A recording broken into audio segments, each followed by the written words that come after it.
ਪੰਜਾਬੀ ਦੇ ਖਾਸ ਪ੍ਰੋਗਰਾਮ ਦੇ ਵਿੱਚ ਨਿੱਘਾ ਤੇ ਹਾਰਦਿਕ ਸਵਾਗਤ। ਤੇ ਜਿਵੇਂ ਕਿ ਪਤਾ ਹੈ ਕਿ ਅਸੀਂ ਹਰ ਵੀਰਵਾਰ ਨੂੰ ਤੁਹਾਡੇ ਵਾਸਤੇ ਦੇਸ਼ ਪ੍ਰਦੇਸ਼ ਦੀਆਂ ਖਬਰਾਂ ਦੇ ਨਾਲ ਅਸੀਂ ਪੰਜਾਬੀ ਭਾਸ਼ਾ ਦੇ ਜਿਹੜੇ ਸਰੋਕਾਰ ਨੇ ਉਹਨਾਂ ਦੀ ਵੀ ਗੱਲ ਕਰਦੇ ਹਾਂ।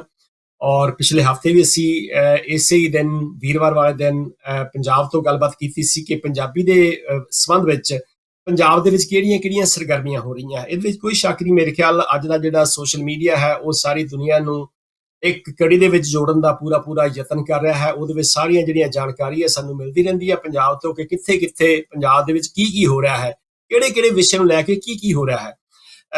ਤੇ ਅੱਜ ਦਾ ਜਿਹੜਾ ਪ੍ਰੋਗਰਾਮ ਹੈ ਖਾਸ ਤੌਰ ਤੇ ਜਿਵੇਂ ਤੁਸੀਂ ਸਕਰੀਨ ਤੇ ਦੇਖਦੇ ਵੀ ਹੋ, ਜਿਵੇਂ ਦੱਸਿਆ ਵੀ ਹੈ ਕਿ ਪੰਜਾਬੀ ਭਾਸ਼ਾ ਨੂੰ ਚੁਣੌਤੀਆਂ ਪੰਜਾਬ ਦੇ ਵਿੱਚ ਕਿਹੜੀਆਂ ਨੇ। ਔਰ ਅਸੀਂ ਜਦੋਂ ਗੱਲ ਕਰਦੇ ਹਾਂ ਪ੍ਰਦੇਸ਼ਾਂ ਵਿੱਚ ਬੈਠੇ ਗੱਲ ਕਰਦੇ ਹਾਂ ਕਿ ਇਹਨਾਂ ਮੁਲਕਾਂ ਦੇ ਵਿੱਚ ਇੱਥੋਂ ਦੀਆਂ ਭਾਸ਼ਾਵਾਂ ਨੂੰ ਕਿੰਨੀ ਉਤਸ਼ਾਹ ਦਿੱਤਾ ਜਾਂਦਾ ਹੈ, ਕਿੰਨੀ ਹੱਲਾਸ਼ੇਰੀ ਦਿੱਤੀ ਜਾਂਦੀ ਹੈ, ਕਿੰਨੀਆਂ ਯੂਨੀਵਰਸਿਟੀਆਂ ਉਹਦਾ ਮਾਣ ਰੱਖਦੀਆਂ ਨੇ। ਪਰ ਪੰਜਾਬ ਦੇ ਵਿੱਚ ਪੰਜਾਬ ਤੋਂ ਸਾਨੂੰ ਜਿਹੜੀਆਂ ਕੁਝ ਖਬਰਾਂ ਜਿਹੜੀਆਂ ਖੁਸ਼ਗਵਾਰ ਨਹੀਂ ਮਿਲਦੀਆਂ, ਤੇ ਉਹਨਾਂ ਦੀ ਗੱਲ ਕਰਨ ਵਾਸਤੇ ਅੱਜ ਸਾਡੇ ਨਾਲ ਖਾਸ ਤੌਰ ਤੇ ਪੰਜਾਬ ਤੋਂ ਸਾਡੇ ਨਾਲ ਜੁੜੇ ਨੇ ਕੇਂਦਰੀ ਲਿਖਾਰੀ ਸਭਾ ਦੇ ਪ੍ਰਧਾਨ ਡਾਕਟਰ ਸੁਖਦੇਵ ਸਿੰਘ ਜੀ ਸਿਰਸਾ ਤੇ ਨਾਲ ਦੀ ਨਾਲ ਬਲਦੇਵ ਸਿੰਘ ਜੀ ਕੰਦੋਲਾ ਸਾਡੇ ਨਾਲ ਜੁੜਦੇ ਹੀ ਰਹਿੰਦੇ ਨੇ। ਸੁਖਦੇਵ ਸਿੰਘ ਜੀ, ਸਭ ਤੋਂ ਪਹਿਲਾਂ ਸਿੱਖ ਚੈਨਲ ਦੇ ਉੱਤੇ ਤੁਹਾਡਾ ਨਿੱਘਾ ਤੇ ਹਾਰਦਿਕ ਸਵਾਗਤ ਹੈ ਜੀ। ਧੰਨਵਾਦ। ਤੁਸੀਂ ਇੱਕ ਥੋੜੀ ਜਿਹੀ ਮੇਰੇ ਬਾਰੇ ਸੂਚਨਾ ਸਹੀ ਕਰ ਲਵੋ। ਅੱਜ ਦੇ ਦਿਨ ਮੈਂ ਕੇਂਦਰੀ ਪੰਜਾਬੀ ਲੇਖਕ ਸਭਾ ਦਾ ਜਨਰਲ ਸਕੱਤਰ ਹਾਂ ਜੀ, ਪ੍ਰਧਾਨ ਨਹੀਂ। ਅੱਛਾ, ਤੁਸੀਂ ਪ੍ਰਧਾਨ ਰਹਿ ਚੁੱਕੇ ਆ ਤੇ ਅੱਜ ਜਨਰਲ ਸਕੱਤਰ ਹੈ। ਠੀਕ ਹੈ, ਅਸੀਂ ਤੁਹਾਡੇ ਤੋਂ ਤੁਹਾਡੇ ਰੋਲ ਬਾਰੇ, ਤੁਹਾਡੀ ਸੰਸਥਾ ਬਾਰੇ ਹੀ ਆਪਾਂ ਗੱਲਬਾਤ ਸ਼ੁਰੂ ਕਰਾਂਗੇ ਕਿ ਜਿਹੜੀ ਇਹ ਕੇਂਦਰੀ ਲਿਖਾਰੀ ਸਭਾ ਹੈਗੀ ਹੈ, ਇਹਦਾ ਸੰਖੇਪ ਇਤਿਹਾਸ ਕੀ ਹੈ ਤੇ ਤੁਹਾਡਾ ਦੇ ਵਿੱਚ ਯੋਗਦਾਨ ਕੀ ਰਿਹਾ ਹੈ, ਉਹਦੇ ਬਾਰੇ ਸਾਡੇ ਦਰਸ਼ਕਾਂ ਨਾਲ ਪਹਿਲਾਂ ਇਹ ਸਾਂਝ ਪਾਈਏ ਤਾਂ ਕਿ ਲੋਕਾਂ ਨੂੰ, ਸਾਡੇ ਪੰਜਾਬੀਆਂ ਨੂੰ ਪਤਾ ਲੱਗੇ ਜਿਹੜੇ ਕਿ ਤੁਹਾਡੇ ਬਾਰੇ ਨਹੀਂ ਜਾਣਦੇ, ਕਿ ਉਹ ਜਾਣਨ ਕਿ ਤੁਸੀਂ ਕੀ ਕਰ ਰਹੇ ਹੋ ਜਾਂ ਜਿਹੜੀ ਕੇਂਦਰੀ ਲਿਖਾਰੀ ਸਭਾ ਉਹ ਕੀ ਕਰ ਰਹੀ ਹੈ। ਜੀ, ਤੁਸੀਂ ਕੀ ਕਹਿਣਾ ਚਾਹੋਗੇ? ਜੀ, ਸਭ ਤੋਂ ਪਹਿਲਾਂ ਤਾਂ ਮੈਂ ਤੁਹਾਡਾ ਧੰਨਵਾਦ ਕਰਨਾ ਚਾਹੁੰਦਾ ਕਿ ਤੁਸੀਂ ਅੱਜ ਦੇ ਇਸ ਪ੍ਰੋਗਰਾਮ ਦੇ ਬਹਾਨੇ ਕੋਈ ਚਰਚਾ ਕਰਕੇ ਮੈਨੂੰ ਆਪਣੇ ਵਿਚਾਰ ਸਾਂਝਾ ਕਰਨ ਦਾ ਮੌਕਾ ਦੇ ਰਹੇ। ਕੇਂਦਰੀ ਪੰਜਾਬੀ ਲੇਖਕ ਸਭਾ ਪੰਜਾਬੀ ਦੀ ਉਹ ਵੱਡੀ ਜਥੇਬੰਦੀ ਆ ਜਿਹਦਾ ਪਸਾਰ ਲਗਭਗ ਵਿਸ਼ਵ ਦੇ ਬਹੁਤ ਵੱਡੇ ਖਿੱਤੇ 'ਚ ਆ। ਕੇਂਦਰੀ ਪੰਜਾਬੀ ਲੇਖਕ ਸਭਾ ਦੀ ਸਥਾਪਨਾ ਤਾਂ 1955 ਵਿੱਚ ਹੋਈ ਸੀ, ਪਰ 1955 ਤੋਂ ਪਹਿਲਾਂ ਵੀ 1925 ਦੇ ਵਿੱਚ ਸੈਂਟਰਲ ਪੰਜਾਬੀ ਸਭਾ ਬਣੀ ਸੀ ਅੰਮ੍ਰਿਤਸਰ ਦੇ ਵਿੱਚ, ਜਿਹਦੇ ਪ੍ਰਧਾਨ ਪੰਜਾਬੀ ਦੇ ਮਸ਼ਹੂਰ ਸ਼ਾਇਰ ਲਾਲਾ ਧਨੀ ਰਾਮ ਚਾਤਰਕ ਸਨ ਤੇ ਉਸ ਸੈਂਟਰਲ ਪੰਜਾਬੀ ਸਭਾ ਦੇ ਜਨਰਲ ਸਕੱਤਰ ਮੌਲਾ ਬਖਸ਼ ਕੁਸ਼ਤਾ ਸਨ। ਉਸ ਵੇਲੇ ਦੇ ਜਿਹੜੇ ਵੱਡੇ ਸਾਹਿਤਕਾਰ ਸੀ, ਖਾਸ ਤੌਰ ਤੇ SS ਚਰਨ ਸਿੰਘ ਸ਼ਹੀਦ, ਜੋਸ਼ਵਾ ਫਜ਼ਲਦੀਨ, ਹੀਰਾ ਸਿੰਘ ਦਰਦ, ਵਿਧਾਤਾ ਸਿੰਘ ਧੀਰ ਔਰ ਦੇਵੀਦਾਸ ਹਿੰਦੀ, ਇਹ ਸਾਰੇ ਲੋਕਾਂ ਨੇ ਇਸ ਗੱਲ ਨੂੰ ਮਹਿਸੂਸ ਕੀਤਾ ਸੀ ਕਿ ਬਰਤਾਨਵੀ ਸਰਕਾਰ ਨੇ ਜਿਵੇਂ ਧਰਮ ਦੇ ਆਧਾਰ ਤੇ ਹਿੰਦੁਸਤਾਨ ਦੇ ਲੋਕਾਂ ਨੂੰ ਵੰਡਣਾ ਸ਼ੁਰੂ ਕੀਤਾ, ਇਸੇ ਤਰ੍ਹਾਂ ਹੀ ਬਰਤਾਨਵੀ ਸਰਕਾਰ ਨੇ ਪੰਜਾਬੀ ਭਾਸ਼ਾ ਨੂੰ ਧਰਮਾਂ ਨਾਲ ਜੋੜ ਕੇ ਪੰਜਾਬੀ ਬੋਲੀ ਨੂੰ ਕੇਂਦਰਿਤ ਕਰਨ ਦੀ ਕੋਸ਼ਿਸ਼ ਕੀਤੀ ਆ। ਔਰ ਉਹਦੇ ਨਤੀਜੇ ਵਜੋਂ ਪੰਜਾਬੀ ਦੇ ਲੇਖਕ ਬਹੁਤ ਸੁਚੇਤ ਹੋਏ। ਜੇ ਮੈਂ ਥੋੜਾ ਜਿਹਾ ਹੋਰ ਪਿੱਛੇ ਜਾਵਾਂ, 1873 ਦੇ ਵਿੱਚ ਬਰਤਾਨਵੀ ਸਰਕਾਰ ਦੁਆਰਾ ਲਾਹੌਰ ਦੇ ਵਿੱਚ ਓਰੀਐਂਟਲ ਕਾਲਜ ਸ਼ੁਰੂ ਕੀਤਾ ਗਿਆ ਸੀ ਔਰ ਉਸ ਓਰੀਐਂਟਲ ਕਾਲਜ ਵਿੱਚ ਪ੍ਰੋਫੈਸਰ ਗੁਰਮੁਖ ਸਿੰਘ ਹੋਣਾ ਨੂੰ ਨਿਯੁਕਤ ਕੀਤਾ ਗਿਆ ਸੀ ਪੰਜਾਬੀ ਪੜ੍ਹਾਉਣ। ਉਸ ਕਾਲਜ ਦੇ ਨਾਲ ਹੀ ਅਸੀਂ ਦੇਖਦੇ ਹਾਂ ਕਿ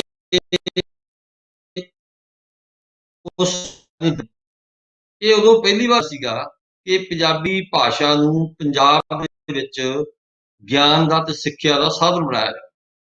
ਇਸ ਕਰਕੇ 1873 ਤੋਂ ਹੀ ਇਹ ਯਾਤਰਾ ਸ਼ੁਰੂ ਹੋ ਜਾਂਦੀ ਹੈ। 1882 ਦੇ ਵਿੱਚ ਪੰਜਾਬ ਦੇ ਵਿੱਚ ਪੰਜਾਬ ਯੂਨੀਵਰਸਿਟੀ ਲਾਹੌਰ ਬਣਦੀ ਆ ਔਰ ਪੰਜਾਬ ਯੂਨੀਵਰਸਿਟੀ ਲਾਹੌਰ ਦਾ ਮਕਸਦ ਹੀ ਇਹ ਸੀ ਕਿ ਉਸ ਵੇਲੇ ਤੱਕ ਪ੍ਰਾਪਤ ਗਿਆਨ ਵਿਗਿਆਨ ਨੂੰ ਦੇ ਉਸ ਖਿੱਤੇ ਦੇ ਲੋਕਾਂ ਨੂੰ ਪੰਜਾਬੀ ਭਾਸ਼ਾ 'ਚ ਉਸ ਗਿਆਨ ਨੂੰ ਦੇਣਾ। ਪਰ ਕਿਉਂਕਿ ਦੂਜੇ ਪਾਸੇ ਅੰਗਰੇਜ਼ਾਂ ਨੂੰ ਕੀ ਤੁਸੀਂ ਕਿਹਾ ਸੀ ਕਿ ਮੈਨੂੰ ਸਪੇਸ ਦਿੰਦੇ ਹੋ, ਮੈਂ ਕੁਝ ਕਹਿਣਾ ਚਾਹਾਂ ਜੀ। ਨਹੀਂ, ਮੈਂ ਬਹੁਤ ਹੀ ਪ੍ਰਭਾਵਿਤ ਹੋ ਰਿਹਾ ਹੈਗਾ ਜਿਹੜੀ ਤੁਸੀਂ ਜਾਣਕਾਰੀ ਦੇ ਰਹੇ ਹੋ, ਤੁਸੀਂ ਜਾਰੀ ਰੱਖੋ ਜੀ। ਉਸੇ ਤਰ੍ਹਾਂ ਹੀ ਅਸੀਂ ਦੇਖ ਰਹੇ ਹਾਂ ਕਿ ਬਰਤਾਨਵੀ ਸਾਮਰਾਜ ਨੂੰ ਇਹ ਗੱਲ 12 ਨਹੀਂ ਸੀ ਖਾਂਦੀ ਕਿ ਪੰਜਾਬੀ ਪੰਜਾਬੀਆਂ ਦੀ ਬੋਲੀ ਕਹਾਏ। ਇਸ ਕਰਕੇ ਜਦੋਂ ਉਹਨਾਂ ਨੇ ਪੰਜਾਬੀ ਨੂੰ, ਉਰਦੂ ਨੂੰ ਤੇ ਹਿੰਦੀ ਨੂੰ ਹਿੰਦੂ ਸਿੱਖਾਂ ਤੇ ਮੁਸਲਮਾਨਾਂ ਦੀਆਂ ਬੋਲੀਆਂ ਦੇ ਤੌਰ ਤੇ ਮੰਗ ਕੀਤੀ, ਤਾਂ ਉਸ ਵੇਲੇ ਪੰਜਾਬੀ ਦੇ ਜਿਹੜੇ ਵੱਡੇ ਸਾਡੇ ਲੇਖਕ ਸਨ ਉਹ ਇਸ ਗੱਲੋਂ ਸੁਚੇਤ ਹੋਏ ਕਿ ਪੰਜਾਬੀ ਭਾਸ਼ਾ ਪੰਜਾਬੀਆਂ ਦੀ ਭਾਸ਼ਾ ਆ, ਇਹ ਕੇਵਲ ਸਿੱਖਾਂ ਦੀ ਭਾਸ਼ਾ ਨਹੀਂ। ਔਰ ਇਹੀ ਕਾਰਨ ਸੀ ਕਿ 1925 ਦੇ ਵਿੱਚ ਜਦੋਂ ਅੰਮ੍ਰਿਤਸਰ ਦੇ ਵਿੱਚ ਸੈਂਟਰਲ ਪੰਜਾਬੀ ਸਭਾ ਬਣੀ ਤਾਂ ਉਹਦਾ ਪ੍ਰਧਾਨ ਲਾਲਾ ਧਨੀ ਰਾਮ ਚਾਤਰਕ ਨੂੰ ਬਣਾਇਆ ਗਿਆ ਤੇ ਜਨਰਲ ਸਕੱਤਰ ਇਸਲਾਮ ਨੂੰ ਮੰਨਣ ਵਾਲੇ ਮੌਲਾ ਬਖਸ਼ ਕੁਸ਼ਤਾ ਨੂੰ ਬਣਾਇਆ ਗਿਆ। ਇੱਕ ਤਾਂ ਇਹ ਗੱਲ ਸਮਝ ਲੈਣੀ ਚਾਹੀਦੀ ਸਾਨੂੰ ਕਿ ਕੇਂਦਰੀ ਪੰਜਾਬੀ ਲੇਖਕ ਸਭਾ ਤੋਂ ਲਗਭਗ 30 ਸਾਲ ਪਹਿਲਾਂ ਸਾਡੇ ਕੋਲੇ ਸਾਡੇ ਲੇਖਕਾਂ ਨੂੰ ਇਸ ਗੱਲ ਦਾ ਅਹਿਸਾਸ ਹੋ ਗਿਆ ਸੀ ਕਿ ਲੇਖਕਾਂ ਦੀ ਕੋਈ ਕੇਂਦਰੀ ਜਥੇਬੰਦੀ ਚਾਹੀਦੀ ਹੈ, ਔਰ ਖਾਸ ਤੌਰ ਤੇ ਪੰਜਾਬੀ ਭਾਸ਼ਾ ਨੂੰ ਪ੍ਰਮੋਟ ਕਰਨ ਵਾਲੇ ਲੇਖਕਾਂ ਦੀ ਕੋਈ ਕੇਂਦਰੀ ਸਾਂਝੀ ਜਥੇਬੰਦੀ ਚਾਹੀਦੀ ਹੈ। ਅੱਗੇ ਜਾ ਕੇ ਅਸੀਂ ਦੇਖਦੇ ਹਾਂ ਕਿ 1955 ਦੇ ਵਿੱਚ ਕੇਂਦਰੀ ਪੰਜਾਬੀ ਲੇਖਕ ਸਭਾ ਦੀ ਸਥਾਪਨਾ ਹੁੰਦੀ ਆ। ਇਹਦੇ ਪਹਿਲੇ ਪ੍ਰਧਾਨ ਗਿਆਨੀ ਹੀਰਾ ਸਿੰਘ ਦਰਦ ਬਣਦੇ ਨੇ ਤੇ ਜਨਰਲ ਸਕੱਤਰ ਬਾਬਾ ਬੰਦੂਆਣਾ ਜੀ। ਇਹ 1958 ਤੱਕ ਇਹ ਟੀਮ ਕੰਮ ਕਰਦੀ ਆ ਤੇ 58 ਵਿੱਚ ਫਿਰ, ਕਿਉਂਕਿ ਬਹੁਤ ਵੱਡਾ ਨਾਮ ਸੀ ਸਾਡੇ ਕੋਲੇ ਗੁਰਬਖਸ਼ ਸਿੰਘ ਪ੍ਰੀਤੜੀ ਦਾ, ਗੁਰਬਖਸ਼ ਸਿੰਘ ਜੀ ਉਹਨਾਂ ਨੂੰ ਜ਼ਿੰਮੇਵਾਰੀ ਦਿੱਤੀ ਗਈ ਤੇ ਉਹਨਾਂ ਦੇ ਨਾਲ ਜਿਹੜੀ ਸੀਗੀ ਜਨਰਲ ਸਕੱਤਰ ਦੀ ਜ਼ਿੰਮੇਵਾਰੀ ਉਹ ਦਿੱਤੀ ਗਈ ਗਿਆਨੀ ਹੀਰਾ ਸਿੰਘ ਦਰਦ ਹੋਣਾ। ਸੋ ਅਸੀਂ ਇਸ ਤਰ੍ਹਾਂ ਦੇਖਦੇ ਹਾਂ ਕਿ ਕੇਂਦਰੀ ਪੰਜਾਬੀ ਲੇਖਕ ਸਭਾ ਦਾ ਇੱਕ ਲੰਮਾ ਇਤਿਹਾਸ ਹੈ। ਇਹਦੇ ਪਿੱਛੇ ਇੱਕ ਹੋਰ ਭਾਵਨਾ ਵੀ ਸੀ, ਮੈਂ ਸਮਝਦਾ, ਜਦੋਂ ਡਾਕਟਰ ਲਿਟਨਰ ਨੂੰ ਮਹਿਕਮਾ ਤਾਲੀਮ ਦਾ ਡਾਇਰੈਕਟਰ ਲਾਇਆ ਗਿਆ ਤਾਂ ਉਹਨੇ ਪੰਜਾਬ ਦੇ ਵਿੱਚ ਉਰਦੂ ਨੂੰ ਪ੍ਰਮੋਟ ਕਰਨ ਲਈ ਉਰਦੂ ਦੇ ਕਵੀ ਦਰਬਾਰ ਕਰਨੇ ਸ਼ੁਰੂ ਕੀਤੇ, ਔਰ ਉਹਦੇ ਸਮਾਨਾਂਤਰ ਪੰਜਾਬੀ ਦੇ ਕਵੀਆਂ ਨੇ ਵੀ ਇਹ ਕਵੀ ਦਰਬਾਰ ਕਰਨੇ ਸ਼ੁਰੂ ਕੀਤੇ, ਜਿਹੜੇ ਬਹੁਤੇ ਲਾਹੌਰ, ਅੰਮ੍ਰਿਤਸਰ ਤੇ ਸ਼ਿਮਲਾ ਦੇ ਵਿੱਚ ਹੁੰਦੇ ਸੀ। ਸੋ ਉਹਨਾਂ ਕਵੀ ਦਰਬਾਰਾਂ ਦਾ ਮਨੋਰਥ ਵੀ ਇਹੀ ਸੀ ਕਿ ਹਿੰਦੂ, ਸਿੱਖਾਂ ਤੇ ਮੁਸਲਮਾਨਾਂ ਨੂੰ ਇੱਕ ਸਾਂਝੇ ਮੰਚ ਤੇ ਲਿਆ ਕੇ ਪੰਜਾਬੀ ਭਾਸ਼ਾ ਨੂੰ ਸੰਪਰਦਾਇਕ ਨਾਮ ਵੰਡ ਦਿੱਤਾ ਜਾਵੇ। ਪਰ ਇਸੇ ਭਾਵਨਾ ਨਾਲ ਆਜ਼ਾਦੀ ਤੋਂ ਬਾਅਦ ਜਿਹੜੀ ਹੈਗੀ ਆ ਕੇਂਦਰੀ ਪੰਜਾਬੀ ਲੇਖਕ ਸਭਾ ਦਾ ਗਠਨ ਹੋਇਆ। ਜੀ ਜੀ, ਬਹੁਤ ਬਹੁਤ ਧੰਨਵਾਦ। ਬੜਾ ਹੀ ਲੰਮਾ ਇਤਿਹਾਸ ਤੁਸੀਂ ਦੱਸਿਆ 1873 ਤੋਂ ਲੈ ਕੇ ਤੇ ਅੱਜ ਤੱਕ ਪੰਜਾਬੀ ਲਿਖਾਰੀ ਸਭਾ ਬੜੀ ਕਾਮਯਾਬੀ ਦੇ ਨਾਲ ਆਪਣੀਆਂ ਗਤੀਵਿਧੀਆਂ ਜਾਰੀ ਰੱਖ ਰਹੀ ਆ। ਤੇ ਇਸ ਦੇ ਨਾਲ ਜਿਵੇਂ ਕਿ ਤੁਸੀਂ ਗੱਲ ਕੀਤੀ ਹੈ ਕਿ ਇਹਦਾ ਕਾਰਨ ਸੀ ਕਿ ਪੰਜਾਬੀ ਭਾਸ਼ਾ ਨੂੰ ਔਰ ਪੰਜਾਬੀ ਸਿੱਖਿਆ ਨੂੰ ਸਾਰੀ ਤਰੀਕੇ ਦੇ ਨਾਲ ਪੰਜਾਬੀ 'ਚ ਕਰਨ ਦਾ, ਤੇ ਇਹਦੇ ਵਿੱਚ ਹੁਣ ਤੋਂ ਜੇ 55 ਤੋਂ ਲੈ ਕੇ ਅਸੀਂ ਦੇਖਿਆ ਜਾਵੇ ਕਿ ਜਿਹੜਾ ਪੰਜਾਬੀ ਦੇ ਪ੍ਰਸਾਰ ਵਾਸਤੇ ਖਾਸ ਤੌਰ ਤੇ ਸਾਹਿਤ ਲਿਖਣਾ, ਕਵਿਤਾਵਾਂ ਲਿਖੀਆਂ, ਕਵੀ ਦਰਬਾਰ ਕਰਨੇ, ਉਹਦਾ ਇੱਕ ਪੱਖ ਰਿਹਾ ਹੈ।